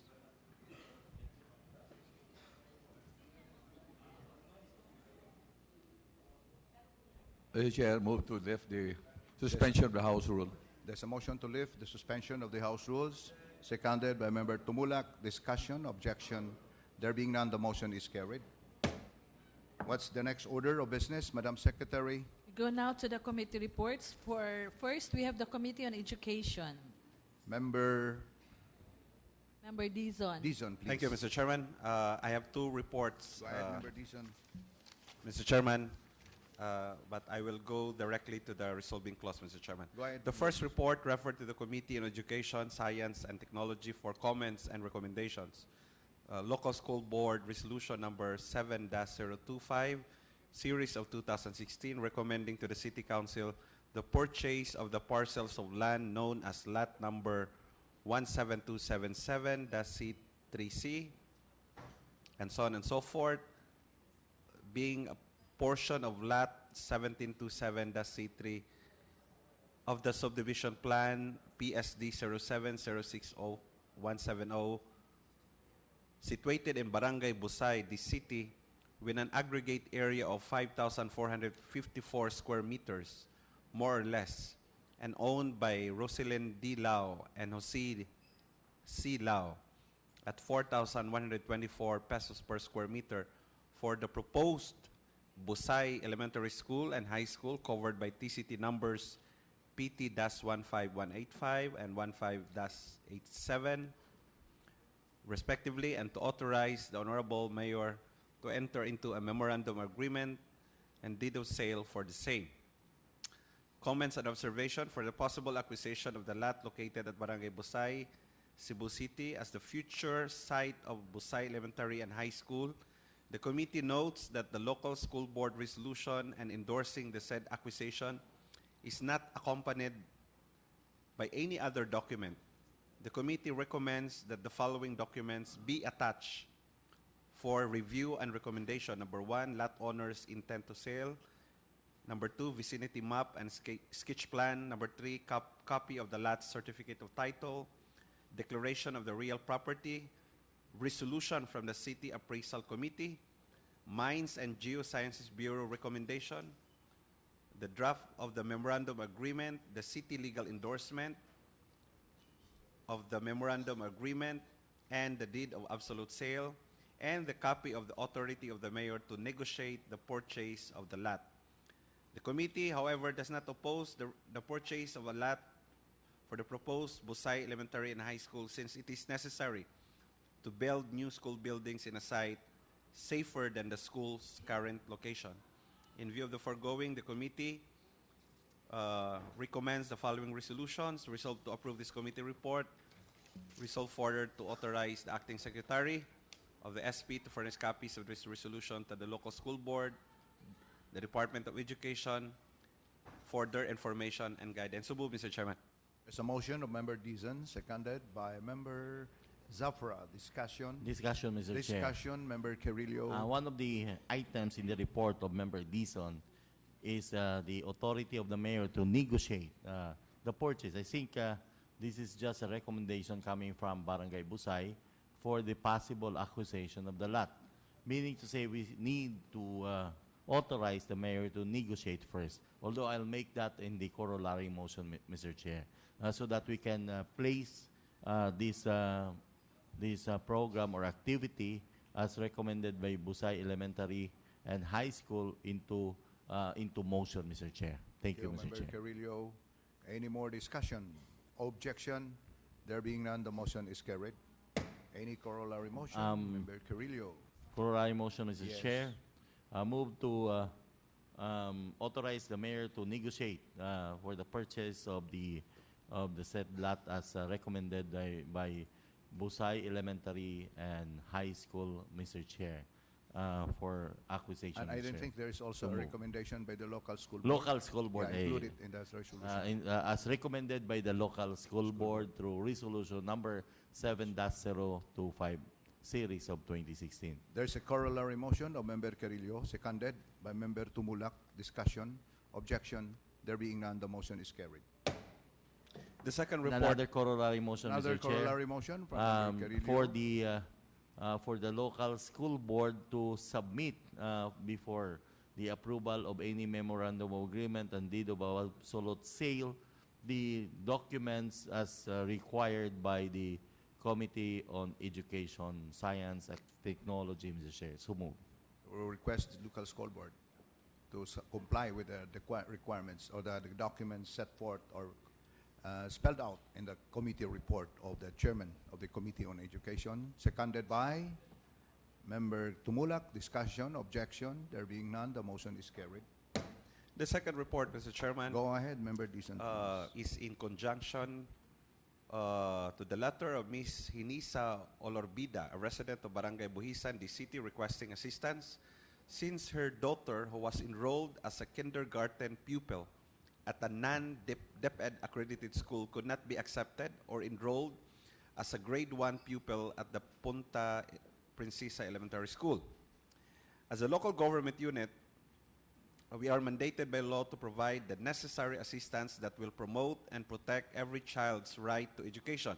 The committee recommends that the conduct of an executive session to, number one, examine the continued operation of the Bible Baptist Blessed Kindergarten School of Buhisan. Number two, to formulate measures to monitor the operation of private schools within the city of Cebu. And number three, to seek recommendation from the Department of Education on how to remedy the concern of Ms. Olorbida and other parents whose children also are enrolled in unaccredited academic institutions. The committee likewise recommends that the following be invited to the executive session: representatives from the Department of Education, Cebu City Division, Cebu City Local School Board, Association of Barangay Councils, the Barangay Council of Buhisan, Bible Baptist Blessed Kindergarten School of Buhisan, and Ms. Hinisa Olorbida. In view of the foregoing premises, the committee recommends the following resolutions. Resolved to approve this committee report. Resolved further to authorize the acting secretary of the Sangguniang Panglungsod to furnish copies of this resolution to DepEd, ABC, Barangay Council of Buhisan, the local school board, the Bible Baptist School, and Ms. Hinisa Olorbida for their information and guidance. Mr. Chairman, so move. There's a motion of Member Dizon, seconded by Member Osmeña. Discussion, objection, there being none, the motion is carried. Can we have the schedule of the proposed executive session, Mr. Chairman? April Madam 20, Mr. Chair. April 20. Thank you. April 20. Thank you very much, Madam Secretary. Next, we have the Committee on Budget and Finance. Member Osmeña, how many I have do we three, have? Mr. And they're short. Three short. The first one referred to Committee on Budget and Finance for comments and recommendation. The herein proposed ordinance of Member Leah O. Hapson entitled An Ordinance Granting 10,000 pesos cash bonus to all primary and secondary public school teachers every year in the city of Cebu and providing funds thereof. The committee reviewed the proposed ordinance and would like to find out the following information necessary to determine the budgetary requirement. The number of, with a minor adjustment here, Mr. Chair, the number of DepEd public school teachers in Cebu City at present, the average number of DepEd public school teachers of Cebu City projected within the next 10 years. The committee recommends that this information be discussed, although this is after the fact already, Mr. Chair, during the public hearings will be conducted for this proposed ordinance. Recommendations to approve this report and to request a proponent of the ordinance to determine the above-mentioned information and to authorize the acting secretary of the SP to furnish a copy of this report to Member Leah Owano Hapson. I move for the approval, Mr. There's a Chair. motion of Member Osmeña, seconded by Member Arcilia. Discussion, objection, there being none, the motion is carried. Second. Motion, Mr. Chair, to also include the number of non-academic personnel in primary and secondary schools of the city of Cebu, Mr. Chair, so that we can also include that in the final deliberation of the ordinance, Mr. There's Chair. a corollary motion of Member Carrillo, as stated. Including the number of supervisors and superintendents as discussed in an earlier public hearing, Mr. There's Chair. another corollary motion of Member Yes. Carrillo, seconded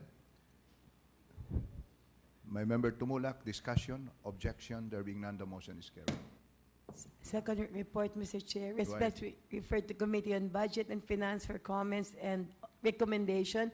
The herein letter of Mayor Michael L. Rama submitting for this August body's consideration the herein revised proposed annual general fund budget together with special accounts of the City of Cebu for the calendar year 2016. The committee received the revised proposed general annual budget together with special accounts and would like to schedule budget hearings regarding the revised proposal. We would like to begin with the Local Finance Committee to discuss the changes to the 2016 Appropriation Ordinance incorporated in the new proposal. The committee recommends the following to approve this report: to request the acting secretary of the SP to schedule a budget hearing. I left this blank, sir, Yes. Mr. Chair, because for the third, to request the Local Finance Committee to appear on I left it blank again because whenever it is convenient for them, because to make sure that we will be able to have a hearing, for a budget hearing on the revised proposed annual general fund budget, together with the special accounts of the City of Cebu for the calendar year 2016. And finally, to authorize the acting secretary of the SP to furnish copies of this report to the members of the local finance committee. I move for the approval, Mr. Chair. There's an omnibus motion of Member Osmeña, seconded by Member Archibald Sr. Discussion. Discussion, Mr. Chair. Discussion, Member Carillo. I read in the local government code that as soon as because right now we are operating under reenacted budget, the Sangguniang is supposed to act within a certain period of 90 time. days. Within 90 days days. to sit down on a daily basis until such time we are able to approve a reenacted budget. That is a mandate that we are supposed to do, Mr. Chair. I think we really need to do that because right now we are operating on a reenacted budget.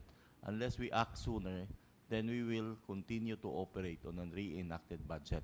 So I would suggest that if probably we can do that in the corollary motion, that we fast track the discussion of the reenacted budget, whatever budget that we are going to approve, so that we are going to submit it the soonest possible time. In fact, the browsing the local government code, we are not supposed to discuss any other items except the reenacted budget until such time the budget is passed, Mr. Chair. Okay. We will not even have to discuss anything else except the reenacted budget. For as long as we do it within the 90-day period. Yes, Mr. May I just respond, Member Mr. Chair? Yes. Yes. The reason we didn't put any date is, first of all, we do know that the mayor insisted on implementing and using the 2016 annual budget. Although in the letters and endorsements now, because apparently he sent a letter to the DBM saying and asking for a reconsideration as far as declaring the 2016 annual budget as inoperative. It is now only today. It is only today in the agenda that we received a copy of the DBM response saying that it is indeed inoperative. And as far as acting on a reenacted budget with a deadline is concerned, it is my understanding, but I may be wrong, that is the 90 days is given as a limit only when there is no annual budget that has been approved. In other words, if, for example, we went into 2016 without an approved budget, it is automatic that we will work on a reenacted budget, and therefore we are given 90 days to work, as Member Carillo said, with no other agenda except that. But in this case, it was different. We had an approved 2016 annual budget, which upon review was declared inoperative. But to assure you, we will work on it even before the 90 days, of course. The third thing is that as soon as we can get to meet with the local finance committee, as soon as we can meet with them when they are available, we will then schedule right away. I say this, I'm asking for this on their availability because it has happened in the past when they don't show up. So we are adjusting our time to their availability, Mr. Chair. So I think they should adjust to us because it's now the ball now is in our hands, so that we have to just fix the date and then let them come. Yes, we need to fix the date. I suggest, Mr. Chair, that we fix the date because this is a budget of the city. Yes. They are supposed to adjust with us. Yeah, we set the schedule and for them to follow. In fact, I totally agree with you that they're supposed to adjust to us, but it has happened before that they have not. Okay. There are many things that they're supposed to do, but they have not. Today is Wednesday. Yes. Anyway, Mr. Chair, this is really the discretion of the Budget Committee on Finance. That's correct. That's correct. Now, it's up to them to set the date. The 90-day period will start April 6th today because according to the chairman of the Budget and Finance, it's only now that we receive the result of the motion for reconsideration filed by the Executive Department wherein denying their motion. That Actually, I indeed, received my copy. 2016 is inoperative. Yes, actually, I received my copy the other day, so I Yeah, had it. so I had it It calendared will start right away. from there. So, 3 months up to July 9, July 6, 2016. So we have enough time. Anyway, I we mean- can just have a schedule. Member Osmeña, can we schedule? Today is It's up to Wednesday, you. Mr. Chair. Monday? Monday? Monday? Monday. Okay, Monday, that would be April 11. With the local finance committee only first, Mr. Chair. Okay. Because upon review, I would like now to ask, first on Monday, Mr. Chair. Monday, That's my yes, first. that's fixed. That would be in the afternoon or in the morning? Maybe 2 o'clock in the afternoon so that everybody... After campaigning, Because, Mr. Chair. like, yes, after the handshaking. After handshaking, Mr. Chair. So 2 o'clock in the afternoon. But we also have 2 o'clock. so The that's okay. schedule, Mr. Chair, is for the Wait, Committee I'm- on Finance only. Yes, I can- it's actually my a budget second- hearing. My second resolution will be, Mr. Chair. Would it be 2 o'clock, members? Yes, 2 okay, o'clock 2 is o'clock. fine. We agreed on the Monday. 2 o'clock. Yes, 2 o'clock Monday. And the second resolution, Member Osmeña? And my second will be to declare the committee as a whole, Mr. Chair. To declare the entire Sangguniang Panlunsod as a Second, committee Mr. on the Chair. whole. Seconded by Member Gabuya Jr. On the 2 resolutions, discussion. The discussion, Mr. Discussion, Chairman. Member. If we could not come up with a quorum, Mr. Chairman, that means that we will not proceed with the budget hearing because We will be placed under arrest, Mr. Chair.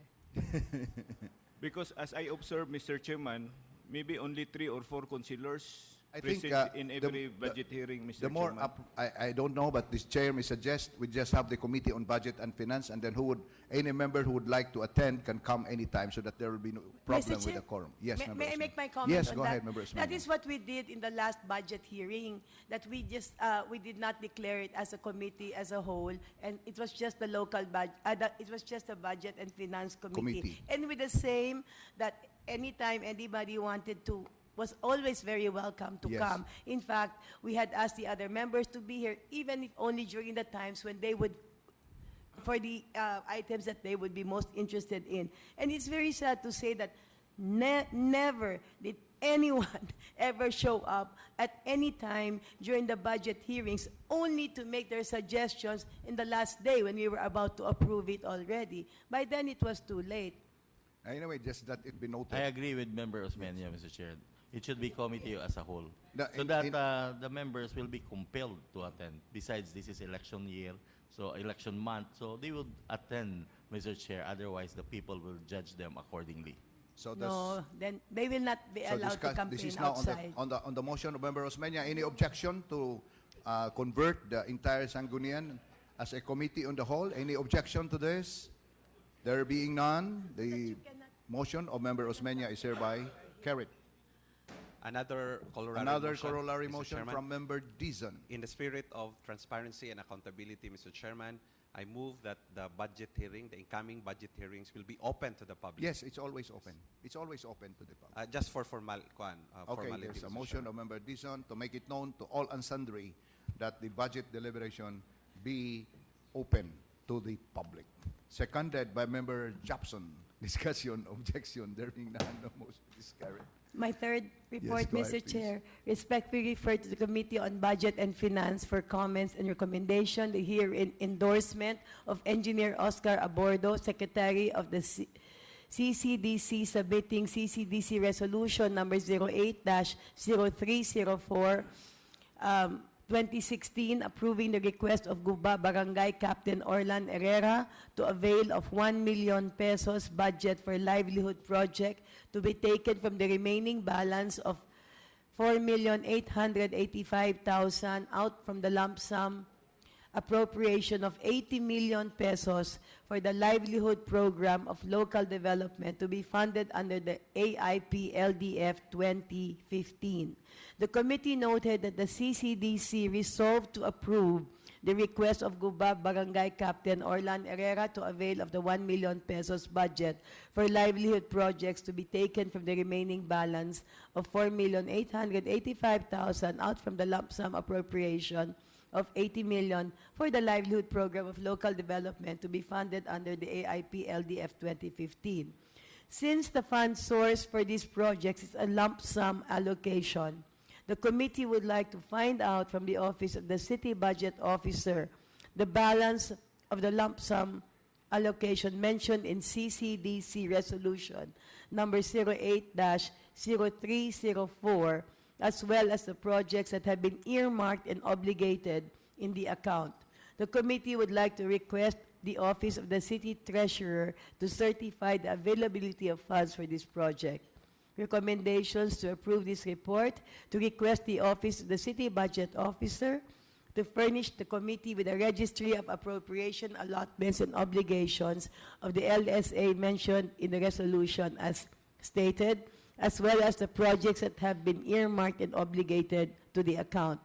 Result furthermore to request the Office of the City Treasurer to issue a certificate of availability of funds for the said project if funds are indeed currently available, and finally to authorize the acting secretary of the SP to furnish a copy of this report to the CCDC. I move for the approval of the report, Mr. There's a Chair. motion of Member Osmeña, seconded by Member Safra. Discussion, objection, there being none, the motion is carried. Next, we have committee reports from the Committee on Social Services. Member Hapson. Referred to the Committee on Social Services for comments and recommendation the proposed resolution of Member Marie Ann de los Santos authorizing Honorable Michael Rama for and on behalf of City of Cebu and the Cebu City Medical Center to enter into and sign the Memorandum of Agreement with Simon Lore Foundation, represented by Mr. Derek Chua, for the financial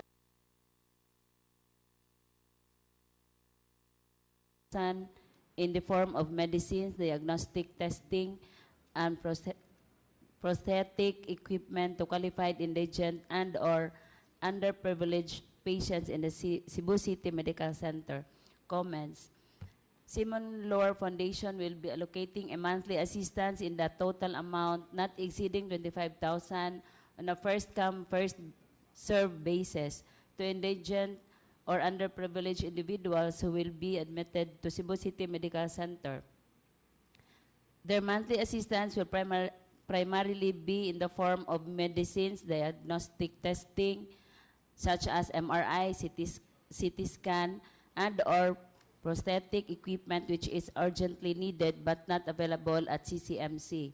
Under the terms of the Memorandum of Agreement, the assistance prioritizes life-threatening and emergency cases but never be a terminal case. The patient should be an indigent according to social welfare classification, and only the breadwinner of the family can avail or equally for or qualify for the assistance, of which the hospital social welfare worker will screen and present the case to the representative of Simon Lore Foundation for approval. During a meeting with the representative of Simon Lore Foundation, they said its founder has given priority to breadwinners for the family so that they cannot be burdened to their families on the expenses. The committee suggests that instead of a 1-year binding agreement with Simon Lore Foundation, this will be extended to a 3-year agreement subject to amendments if the foundation wishes to increase the amount of their monthly assistance. Although the foundation is only allocating 25,000 monthly assistance and only breadwinners of the family can avail, it is a welcome program to the city government. Recommendation. Resolved to approve this committee report. Second, resolve further to approve the proposed resolution of Member Marie Ann de los Santos authorizing the Honorable City Mayor to enter into and sign the Memorandum of Agreement with Similar Foundation and to extend the binding agreement to a 3-year agreement subject to amendments if the foundation wishes to increase the amount of their monthly assistance. Third, resolve finally to authorize the acting secretary to the Sangguniang Panglungsod to furnish copies of this report to Simon Lord Foundation, Cebu City Medical Center, to take into consideration the comments and observation of the committee. So move, Mr. Chair. There's a motion of Member Hapson, seconded by Member Safra. Discussion, objection. Discussion, Mr. Chair. Discussion, Member Carrillo. First, I would just like to have a clarification. The 25,000, is that per individual, per beneficiary, or 25,000 every month that this foundation will extend to CCMC? No, Mr. Chair. They will extend 25,000 per month, first come, first serve basis only, Mr. Chair. Up to 25,000 only. It's not individual, Mr. Chair. That is not individual. It's not 25,000 per month to CCMC. Yes. Now, second, who will declare if that is indigent? Is it CCMC, DSWS, or Simon Glor Foundation? That's why in my committee report, Mr. Chair, it states there that the social welfare of the hospital, Mr. Chair. And then they will present it to Simon Lord, Mr. Chair. The social welfare officer in the hospital. On the hospital, not Yes. DSWS? No, it's not. What is the rationale behind why it is the social welfare officer of the hospital and not DSWS? Does the hospital social welfare have the record of indigents in the entire city of Cebu? They are the ones. Isn't it the DSWS that have the record of indigent and have the in their inventory? Yes, in all hospitals, Mr. Chair, there are social worker in every hospital. In But the- CCMC, there is a social welfare, social service who will determine the indigent, Mr. Chair. It's not the DSWS But the or record of DSWD. indigents in the entire city of Cebu, is that is in the records of the SWS and not in the record of the social welfare officer of the hospital. Yes, I agree with Member Carrillo, Mr. Chair, but I think the classification in the hospital is different from the SWD or the SWS, Mr. Chair.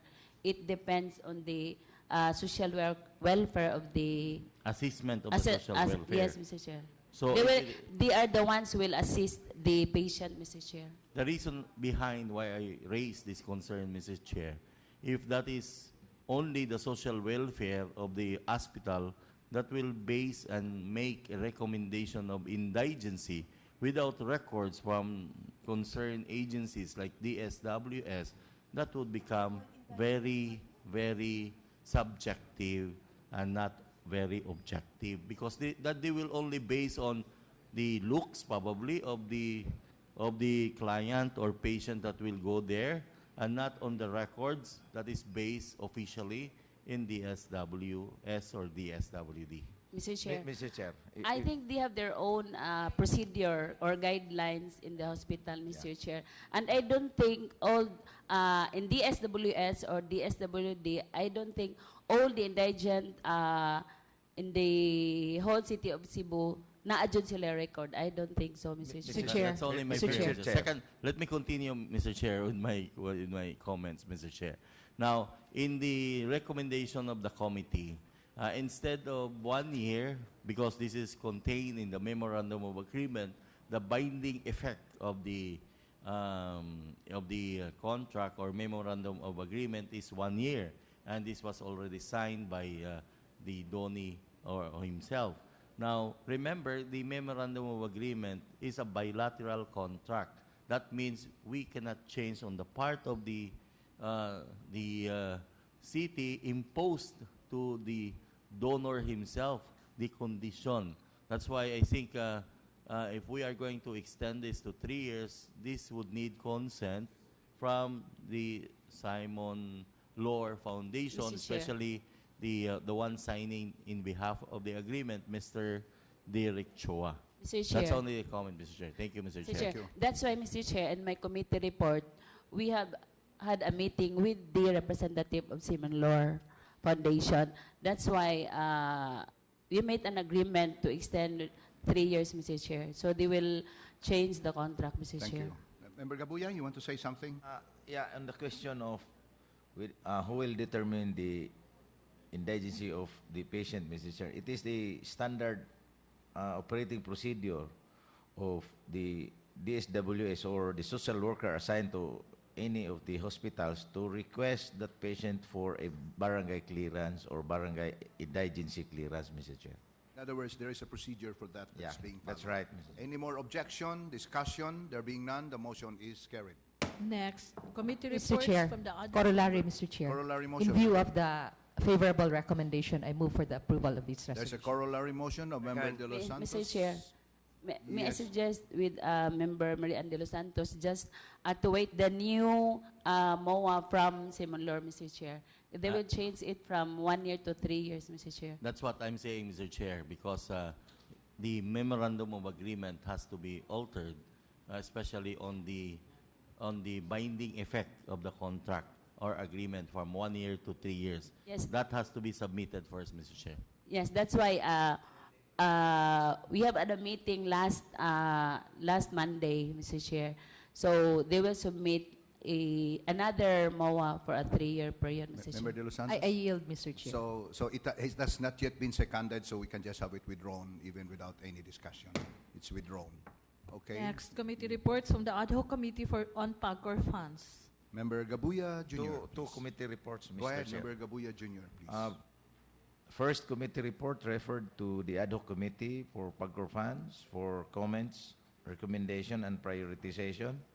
The proposed resolution of Member Roberto Cabarubias, a resolution to charge against PAGCOR funds the amount of 129,000 pesos for the payment of tuition fees, miscellaneous, and other fees for 3 Cebu City scholars of the University of Cebu under the Earn As You Learn program. The committee noted that the aforementioned MOA shall remain in effect for 4 years, starting on the first semester of school year 2011 to 2012, and the duration of the trial period of this Earn As You Learn program is from first semester of school year 2011 to 2012 until the second semester of school year 2014 and 2015. It is further noted that Cebu City government, being the first party in the MOA, is mandated, among others, to allocate funds sufficient for the tuition, miscellaneous, and other fees, plus books and transportation allowances for each of the 25 Cebu City scholars in the amount of 43,000 every semester. During the first year in the Bachelor of Science in Information Technology, and pay the billed amount to University of Cebu, being the third party, on or before the start of every semester, and to monitor the progress of the students. Moreover, the committee observed that the curriculum covered by the herein MOA falls within the guidelines of the disposition of the PAGCOR funds. However, the program can be enticing as it is, Earn As You Learn, but IBM Philippines Inc., the third party, does not guarantee employment upon graduation of the student scholar. Nonetheless, the committee recommends that the payment of the tuition fees, miscellaneous, and other fees for the 3 Cebu City scholars of the University of Cebu under the trial period school year 2011-2015 of the Earn As You Learn program in the amount of 129,000 pesos be prioritized and charged to PAGCOR funds. Since the trial period of this program has expired during the second semester of school year 2014-2015, the committee requires the Office of the City Accountant to submit their terminal report on the said program to the August body not later than 5 days from receipt of this report with the following information. A, name of the scholars. B, name of universities and colleges. C, total amount availed of each scholar. D, educational attainment of each scholar. Accordingly, the committee recommends the following: resolve to approve this committee report. Second, resolve lastly to authorize the board secretary to the Sangguniang Panglungsod to furnish copies of this report to the offices of the proponent, city budget officer, city treasurer, city accountant, and the University of Cebu for the information and guidance. So move, Mr. Chair. There's a motion of Member Gabuya Jr., seconded by Member Safra. Discussion. Objection? There being none, the motion is carried. Mr. Chairman, Yes, Member. corollary motion, Mr. Chairman. Corollary motion, Member Cabarubias. With the favorable report of Honorable Member Gabuya, Mr. Chairman, I move to approve my resolution, There's a Mr. Chairman. corollary motion of Member Cabarubias, Second, Mr. Chair. seconded by Member Gabuya Jr. Discussion. Objection? There being none, the motion is carried. Second committee report, Mr. Chair, referred to the ad hoc committee of Pag-Funds for comments, recommendation, and prioritization. The proposed resolution of Member Noel Eleuterio Wenceslao, a resolution to charge against Pag-Funds the amount of 481,877 pesos for the purchase of 6 units of air conditioning units for Casals Village Homeowners Association Incorporated. Upon perusing the guidelines on the handling and disposition of host city income share being given by Pag-Funds to the City of Cebu, the committee noted that purchasing of air conditioning unit of Casal Village Homeowners Association Incorporated does not fall to any of these guidelines. Again, this is a company which is a joint venture with the city government. And from what I have reported, the city can earn about 18 million per year. Now, if they are not going to sell it, they might probably close shop. Member Carillo? Yes, Mr. Chair. I'm saying is we need to review and revisit the contract we have with the PWRI. First, I understand these are not the same people we were dealing with at the time that they entered contract with us. I think it was sold to somebody else or some group. And they need to be transparent like partners. This is a joint venture. We are their partners. They are supposed to be transparent with us and deal with us with transparency, Mr. Chair, and accountability. I haven't read the report of PWRI, Mr. Chair. Personally, I have not read the report, and they continually extract water from SRP and at our expense. That's why, as a partner, they should be transparent and make a report to the Sanggunian before we authorize anything, Mr. Chair. That's my point of view, Mr. Chair. Let's hear from Member Archibald on the observations of Member Again, Carillo. these are the things that could be verified by the executive. And in my case, as the chairman on committee on utilities, I have found out that this is in order. There we could probably give We them will check to the record if they regularly submitted a report to the Sanggunian as far as their operation. I don't think they need to report to us. And this is the can we matter have a that we're not recess? supposed to. Mr. Chair, make the recess 1 hour, Mr. Chairman. We have our lunch break, Mr. Chairman, if possible. Maybe 30 minutes. 30 30 minutes, minutes. Mr. Chairman, if possible. So we can have a recess, discuss this during the recess, then we proceed. I suggest lunch break, Mr. Chair.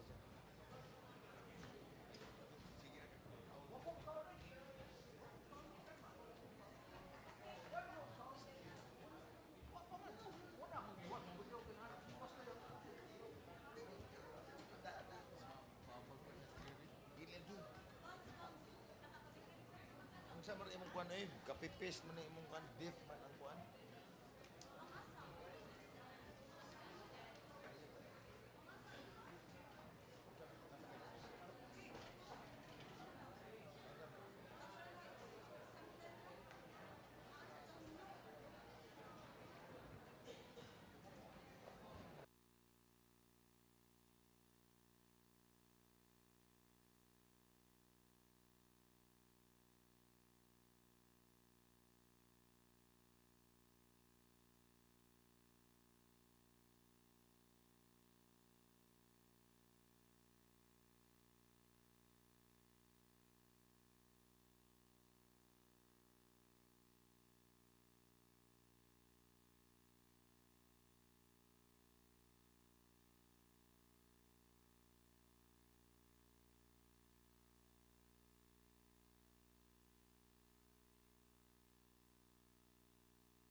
Let's start in about a minute from now.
The session will now resume, come to order.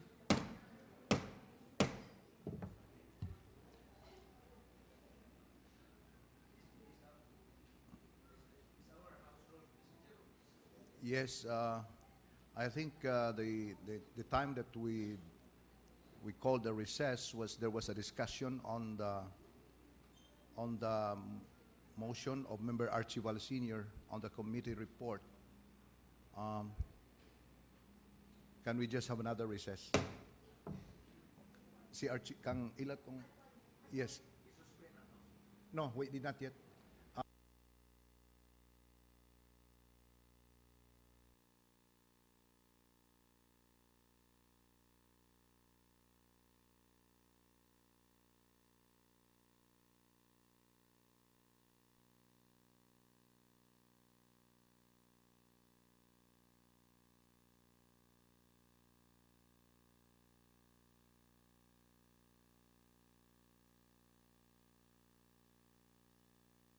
regarding these general oppositions and to take the idea of a coal-fired power plant in the context of a thriving community who subsist on the fishing industry, a community like Sawang Calero.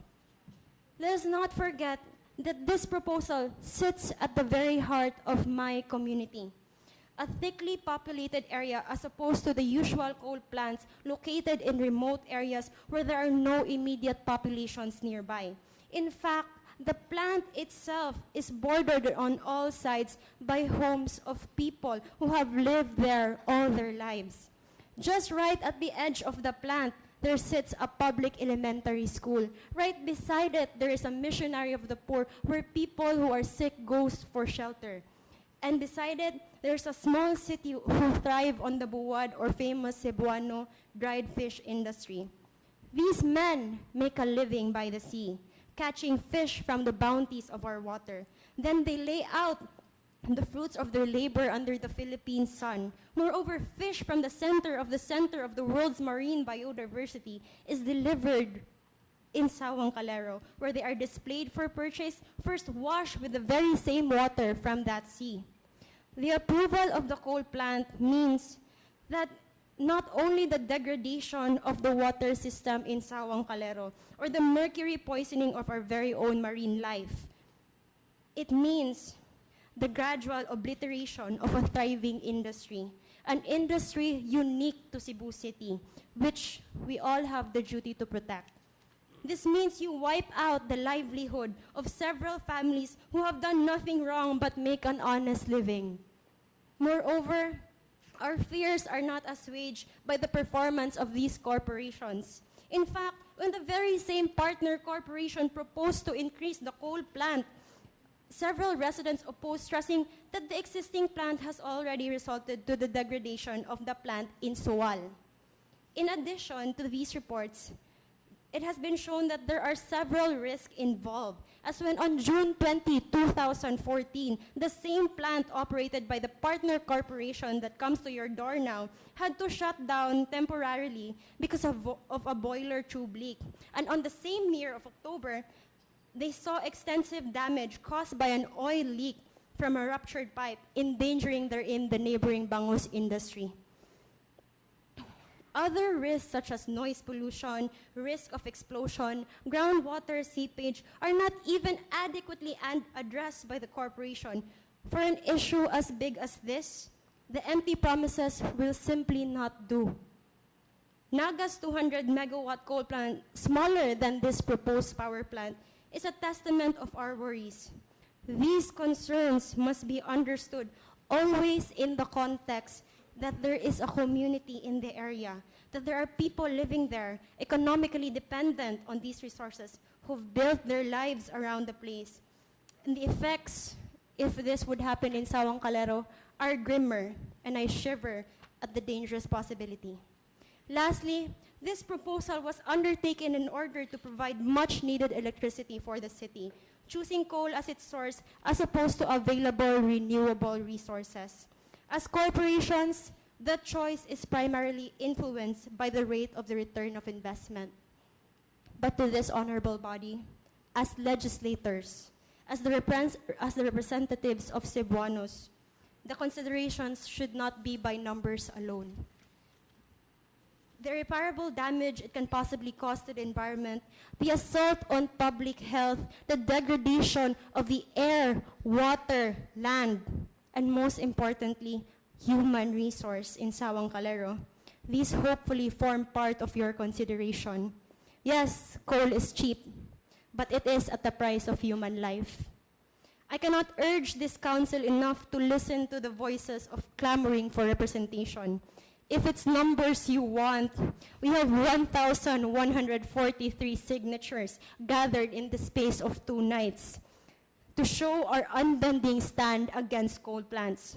In the assertion that any development on the construction of the coal plant should be enjoined, that this alleged endorsement by our very own barangay council is not reflective of the true sentiments of Sawang Calero, that these inadequate and poorly done surveys have not duly established our alleged concurrence, that the lack of proper and due notice in the conduct of general consultation amounts to a denial on our parts of an informed consent and public participation.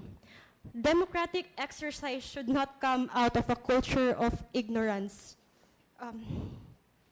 That these weighty matters should be scrutinized so as not to come at the expense of human life and environmental degradation. That the rights of people to a healthy environment and to be informed of these choices is indispensable to the exercise of human rights. And the choice for us residents of Sawang Calero, who were born, raised, and hope to die in our little squatter area, which we nonetheless call our home, the choice is no. And if so, that this honorable body is a government of the people, by the people, and for the people, so let the voice of the people ring clear in these halls. No to the construction of coal plants in Sawang Calero. Thank you for the time, Honorable Chair. Thank you very Chairman. much. Mr. Chairman. Thank you very much. There is another representative, Ms. Carolina Borlasa. How many would like? How many? Only 2.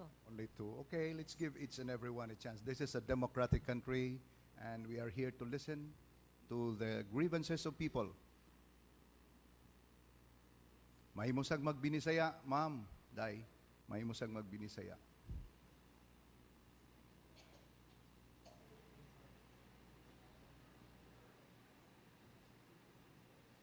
Maing hapon atong tanan, kabahin aning call. Ang kapitan sa barangay sa Sawang Calero wala ipaabot kung unsa ni siya. Igo lang ni pirma sila nga wala mag-ipahatod sa among barangay sa matag area nga sakop sa Sawang Calero. Kami nakahibaw ba mi nga dunay proyekto ingon ani? Supa ko kay nga akong kasinati gikan sa Bataan, gikan sa Naga, dili maayo. Anhi pa ka dinhi sa Sawang nga daghan pipila ka bata dinalang nako sa mga gagmay unta moabot. Mao ni nagsakripisyo kung pag-ani haron ipaabot ninyo kung unsa kining plano sa gobyerno, kung ang gobyerno para sa katawhan mudawat mi, pero ang gobyerno para lang sa dagkong negosyante. Goodbye government. Daghang salamat. Salamat.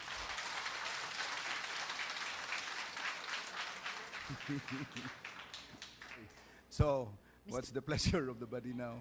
Mr. Chair, Mr. Chair, Yes. in considerations that I'm still on the process of consolidating all the comments, Mr. Chair, from the result of the public hearing, I would like to ask from our speaker to submit their position paper.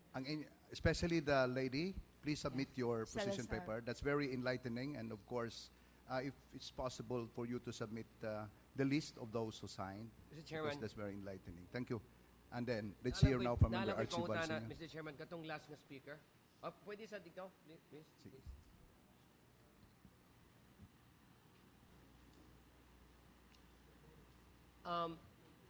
Last meeting na ninganhi ang Tagalodo, and they were saying, nagingon sila, nga there was a public hearing. So that's why ilan ning gi-endorse for the final supposed to be recommendation for approval.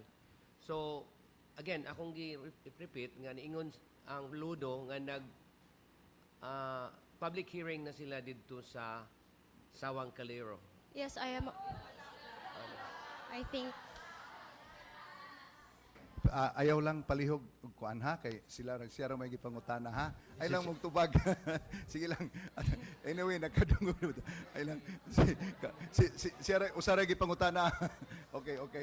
Mr. Chair, Mr. Chair, before the speaker could answer the query of member Archibald, Mr. Chair, I have here in my possession the resolution endorsed by the Barangay Council of Barangay Sawang Caliro, and here it was signed by the barangay captain and the rest of the barangay councilors, Mr. Chair. Thank you, Member Gabuya. So, And it was held, the special session was held last February 22, 2016. Thank you. Mr. Chairman, So, please answer. So, pa mo tubag ang atong speaker. Ngutana lang ko ni Konsehal June Gabuya kung kinsa may ni-attend sa public hearing. Kinsa may ni-sign. Were there people who actually coming from Sawang Calero ang ni-sign sa public hearing? That is the thing that we are going to ask from the speaker, why she did not attend the said public hearing. Pero ang that ako, we will Mr. be Chair ba, enlightened. ngutana ko ni Member June Gabuya, kung naabay taga-Sawang Calero nga nakaperma din, dili ba ang barangay... Well, here in my possession, Mr. Chair, there was none. It was only the barangay officials of the barangay. It's not a public Sawang hearing, Calero. it's basically a session. It's a resolution, A without resolution. the signatures. It's the resolution of the barangay council. Mr. Chair. Yeah, it's a special session, Mr. Resolution. Chair. Session.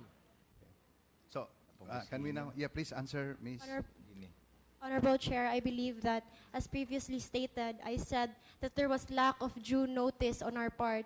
In truth and in fact, we were only informed of the said proposal when it was for hearing at this very council last Wednesday. So it was to our shock and it was to our dismay that such resolution had been passed without due notice on the residents of Sawang Calero for the proposed resolution. That is why we come to this hall right now to air out our grievances to this council. Thank you. Any more questions? Mr. Chair. Yes, Member Osmeña. Afternoon. Good afternoon. For the past how many years? I think almost 40 years. Yes. Ludo has been there. Yes. The Ludo has been there. And has there been any complaints about their being there?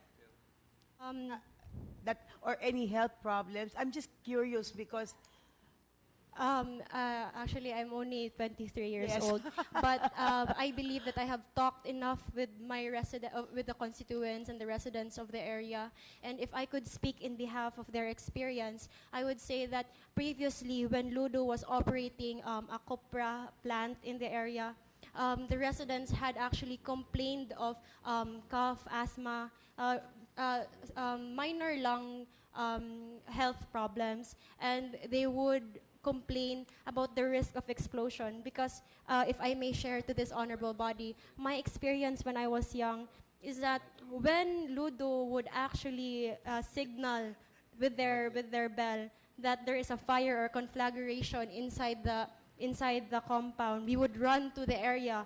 All my brother, my father, my uncles would run to Ludo, bringing our pails and buckets of water. That's the risk that Ludo has posed to my community. And you know, the emissions during the time when the plant was actually functioning, it's funny because we don't have any scientific proof to back it up. But as I would have it, the community would gauge how dirty the Ludo's emissions were by their laundry. Funny as it may seem to this council, they would air out the laundry, the residents would air out the laundry. But to their dismay, later on that afternoon, they would find that their laundries are already dirty from the coal emissions. So that is our general experience with regards to the existence of Ludo. Thank you. Thank you. So there are no more questions? Thank you very much. Thank you, There are no Honorable excuse. Chair. Okay. So what's the pleasure of the body now? There's a motion of Move Member to Arcilla terminate. to terminate the presentation, seconded by Member Archibald Sr. Discussion. Chairman. Discussion.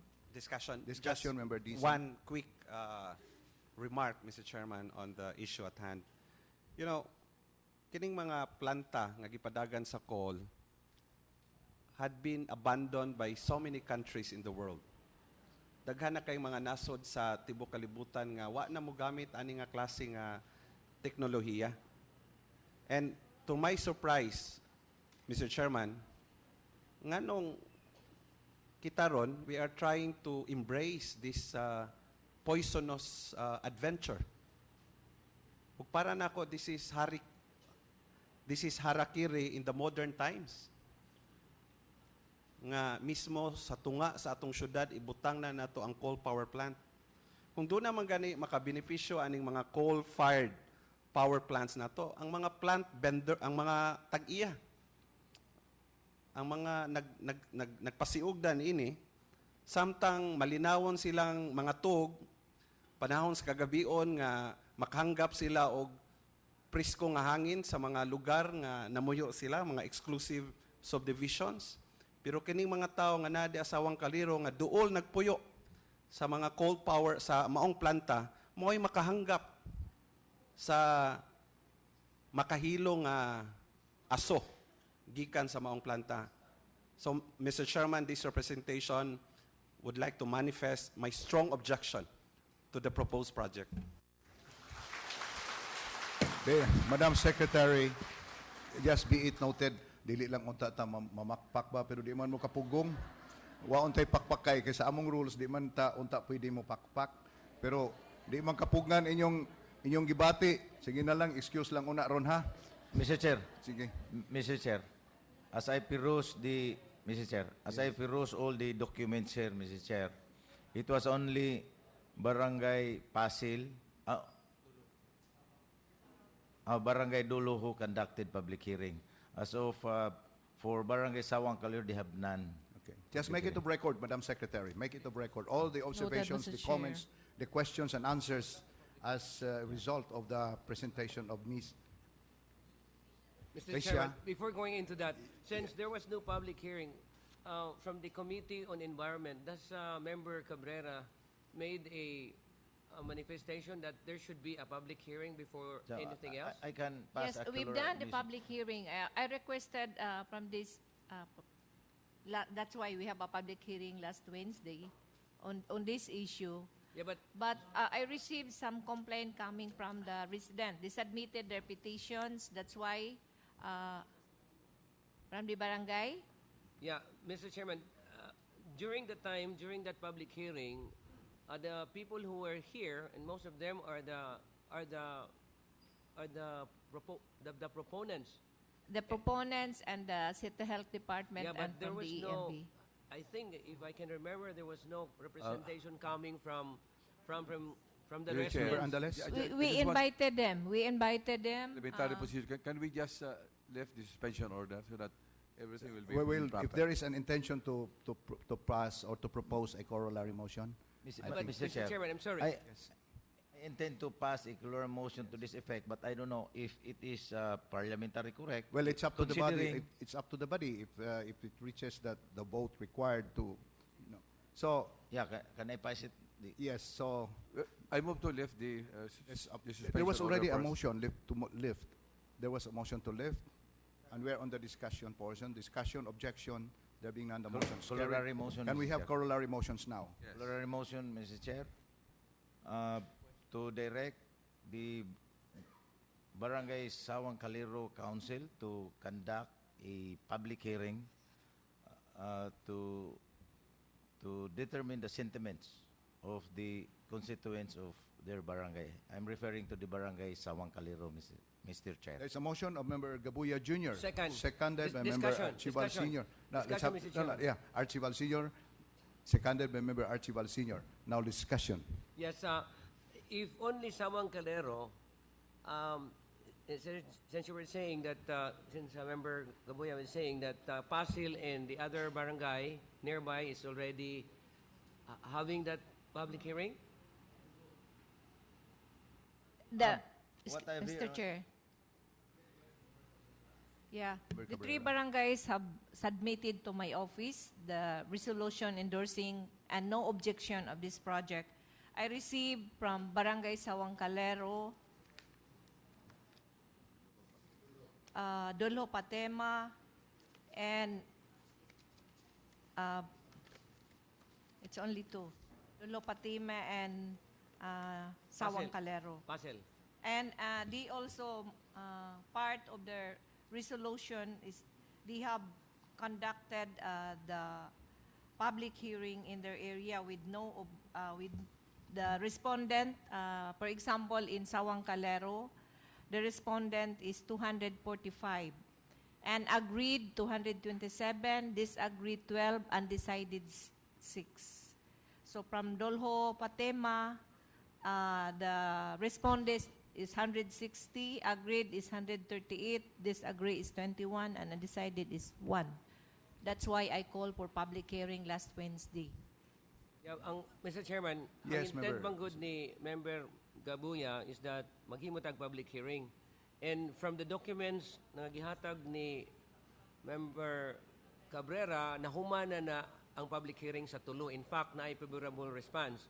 Now, if the intent of that resolution na mag-i-ask nato ang Sawang Calero, what would be that effect? Maingon na silang humana man may public hearing. Mr. Chair. Yes, please answer, member. As far as Yes. the Sawang Calero is concerned, they don't have public hearing actually. They have only session. And if I may read, the session is to determine the stand of the member of the council only, not the public.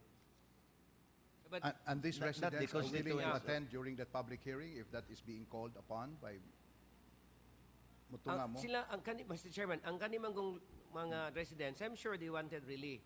Ang akong point is, if we direct to them na mag-conduct public hearing, yung maingon sila, nakapass naman me.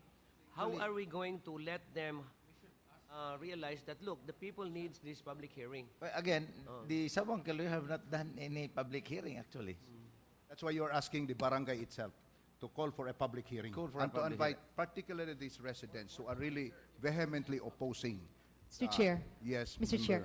I think Member Cabrera said that there is already a public hearing conducted in Sawang Calero. They conducted 2 general assemblies, so that's Is why that they have is already. that Sawang Calero? Sawang Calero, yes. Oh. I think General Assembly it was is not equivalent to a public hearing. And what is stated there is they are interposing no objection objections. on the coal fire Yes. plant. Is that correct? Yes. So therefore, And- Mr. Chair, the public hearing is already conducted. Well, actually, if it was a general assembly, then it was more or less general in the sense that there were other matters that were being discussed. So if it's really a public hearing for the specific purpose of this particular concern on the coal power plant, I think there's nothing Mr. wrong Chair. if there's. Yeah, but Mr. Chair, it's part of the agenda in the General Assembly. And the barangay made a resolution stating that the residents of Sawang Calero interposed no objection to the said agenda, and which is the equivalent to a public hearing. Mr. Chair. Member Mr. Chair. Gabuya Jr., could you make a rejoinder on the statements of your colleagues Mr. Chair. that there was already a public hearing vis-a-vis your statement that there was no public hearing? Yeah, but what I have here is it's only a resolution, but as I have read what was in the possession of Member Cabrera, they testified that they conducted a public hearing. But anyhow, I think there's no harm of requesting the Barangay Council of the Sawang Calero to conduct again a public hearing. Mr. Chair. Yes, Member Hobson. An Only for this observation lang, purpose. Mr. Chair. There are other barangays, Mr. Chair, they will conduct a general assembly in a barangay. But in the general assembly, it's not, the agenda is not included man nga kana ang ilang public hearing. Usually, the General Assembly accomplishment report of the barangay officials, and then ilang include na dayon to, which is not, I don't think, fair sa mga constituents sa barangay. So, mo-conduct yun sila og public hearing for this purpose only. That's the point of Member Gabuya Jr., only for the purpose of the coal power plant and for these residents to be afforded the opportunity to voice out your concerns, your vehement objections, and maybe the media should also be there. So Mr. that, Chair.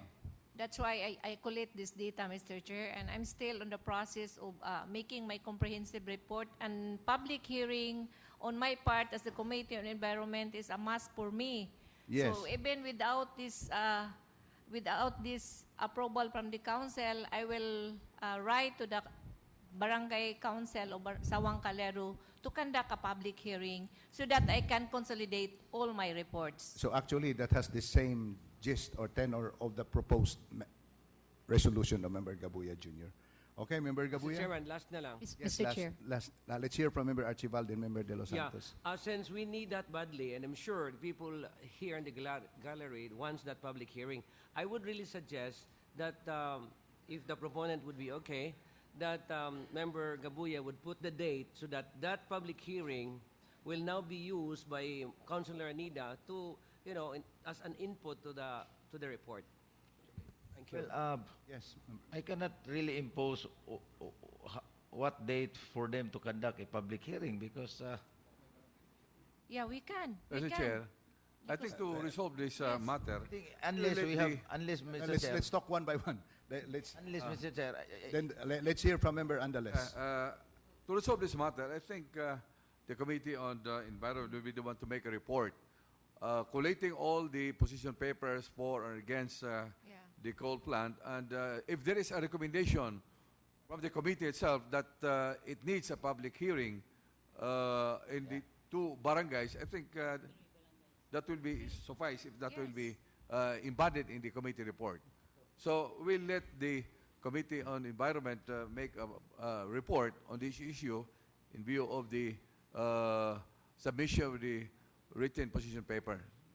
Thank you. Let's hear from Member De Los Santos. Mr. Chair, I am just confused because upon hearing on Member Cabrera that she is still in the process or in the motion of coming up with a recommendation or evaluation of the said committee report, how come there is already a proposed resolution favorably endorsing the installation of the power plant? So it's kind of very confusing, Mr. Chair, no? Yes. That's There's precisely the reason no there's a committee deferment. report yet, and then there is already a favorable endorsement, which will be jeopardizing the people of correct. Sawang Calero. I think that's precisely the reason why Member Osmeña yielded to the deferment pending submission of Member Cabrera's report. So let's now dispose on the main motion of Member Gabuya Jr. For the main motion is to urge Barangay Sawang Calero to conduct a public hearing specifically on for the purpose of hearing the sentiments of the barangay folks, the barangay residents, on the proposed establishment of a coal power plant. That's the main motion. so if I may, Yes. Juan, another public hearing, just for Another public hearing, okay. So, assuming that there was a public hearing, so assuming that there, on the assumption, but I consider the body language of the residents. that there Mr. was- Chair, Yes. Mr. Chair, Yes, Member Arcilia. just only a suggestion ba sa sa sanggunian ba? If possible, Mr. Chairman, I would suggest nga ang public hearing, since dako man ni nga issue, dili ni nga gamay ba? In fact, ang mayor, based from the Sunstar today, niingon siya dito, as long as wa kunoy balaod nga unsa na murag nayatakan, so more or less murag okay ra siya sa coal power plant.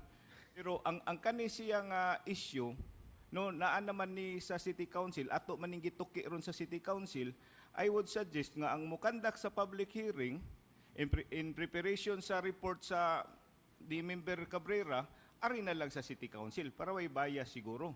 Member Gabuya Jr. Mr. Chairman. Member Gabuya Jr.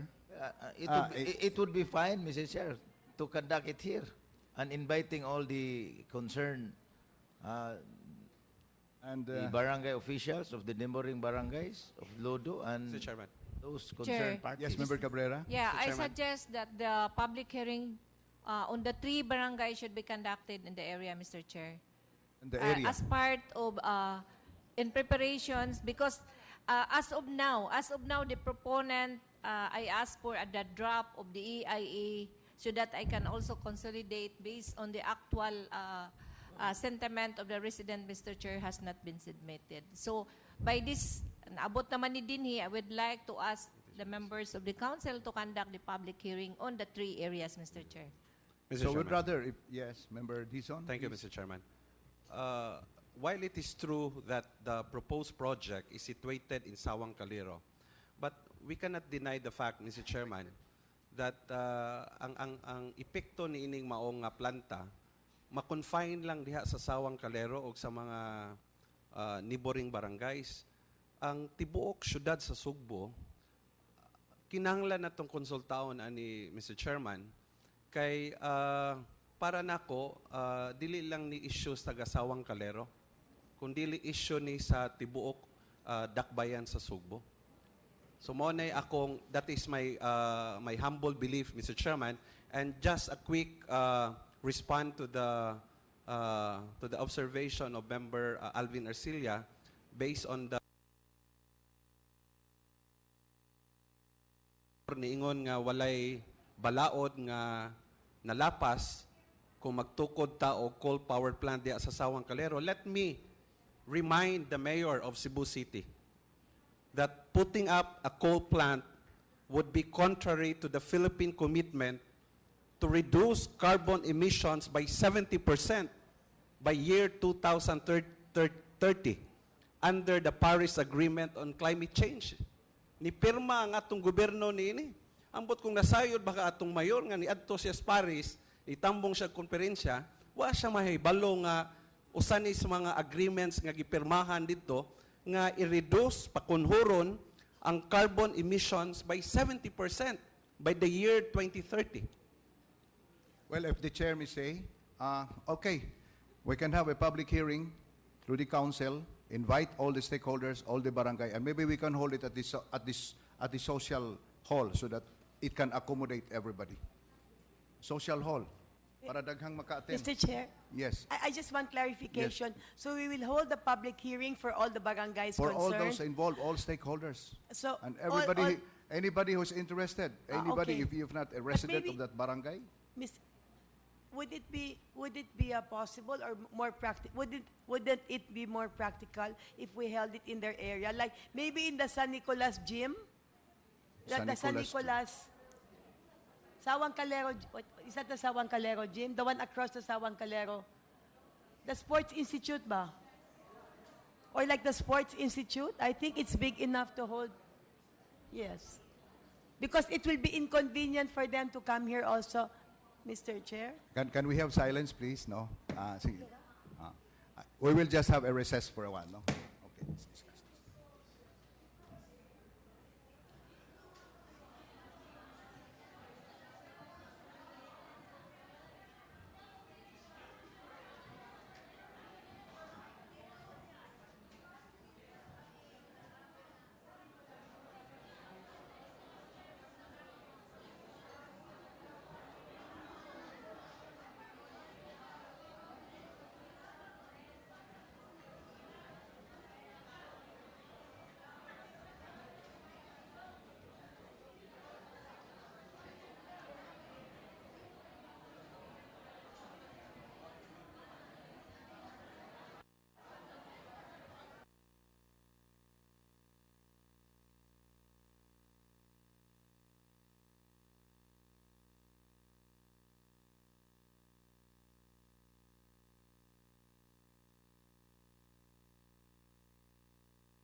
Sige na. Murag nagkasabot naman ta.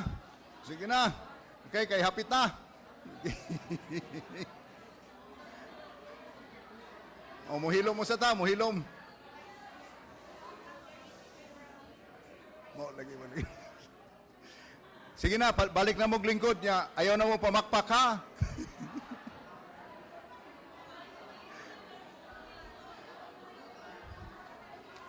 Sige na, lingkod na ta, lingkod na ta.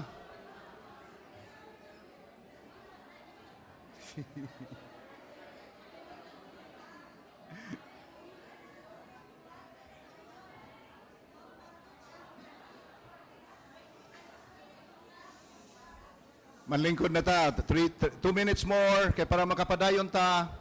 Palihog lang, lingkod. Palihog lang. Palihog lang.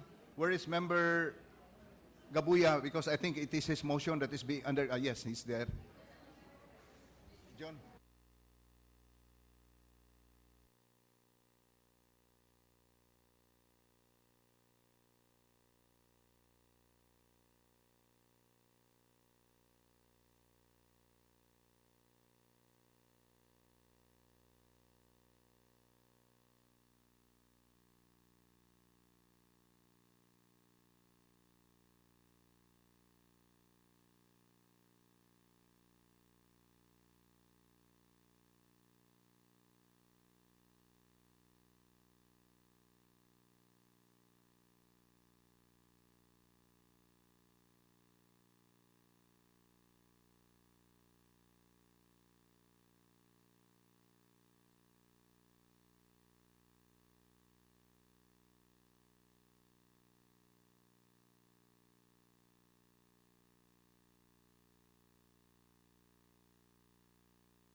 Can we now resume in about a minute because it's still a long way?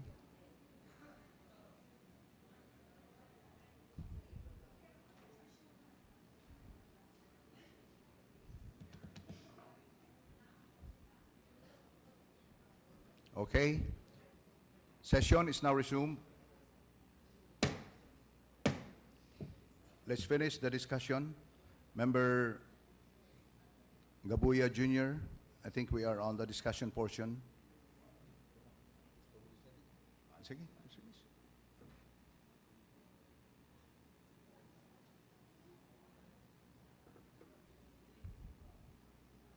Yes, Member Gabuya Jr. Thank you, Mr. Chair. I would like to move my resolution at hand, Mr. Chairman, with minor amendment, Mr. Chair. Yes, go ahead, Member. Move to request the Committee on Environment to conduct a public hearing as to the construction of the coal-powered plant on Sawang Calero, Mr. Is there a specific date, Member Gabuya Jr.? I would like to request the Chairman Committee on Environment, if what his convenient time to conduct a public hearing on that place, Mr. What is the pleasure of Member Cabrera? April 16 at 2 p.m. April 16 at 2 p.m. Mr. Chairman, where? Mr. Chairman, is that a Yes, Sunday, ma'am. Saturday? Saturday. I would Saturday. suggest that it would be a Sunday because the people would be free. Yeah, it's okay. 17. 17. 17 at 2 o'clock in the At afternoon. 2:00. Chairperson of the Committee on Environment will undertake the public hearing on the said date at the Sawang Calero. Sawang Calero Gym. This, Mr. Chairman, yes, I Member. would suggest that the Secretariat would give an advance notice for all the, respondents like the barangay and all the other stakeholders or per situ basis siguro para represented good sila. Please take note, Madam Secretary. Discussion, any more discussion, objection? Discussion, Member Andales?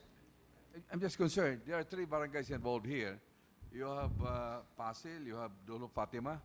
Will the public hearing be conducted on these 3 barangays simultaneously? Or What is the intention of the chairperson of the Committee on Environment? I would like to suggest, Mr. Chair, Yes. that we will conduct on the area that are now complaining, Mr. Chair, and we will also send invitation to the ABC President, Mr. Chair. ABC, for all the stakeholders on the 3 barangays. And, Member Cabrera, is that fine with you? Yes, and I would like to ask the Secretariat to publish this Public hearing. public hearing. Please do that, Madam Secretary. so it involves All the 3 barangays. And even if you are not a resident of the barangay, you feel that as a civics conscious citizen, if you feel that that it is hazardous, then you can appear on that public hearing, being not necessarily a resident of the barangay. O imong tanaw nga maapektahan ang panglawas, then so be it. Everybody should be given the opportunity. Yeah. Everybody should be given the opportunity to voice out their protestation. Discussion, objection, there being none, the motion is carried. Next item, Madam Secretary, or shall we have a recess so that makapauli na taon mo? Ang uban wa para bay. Sige.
So let's resume in an hour, in a minute from now.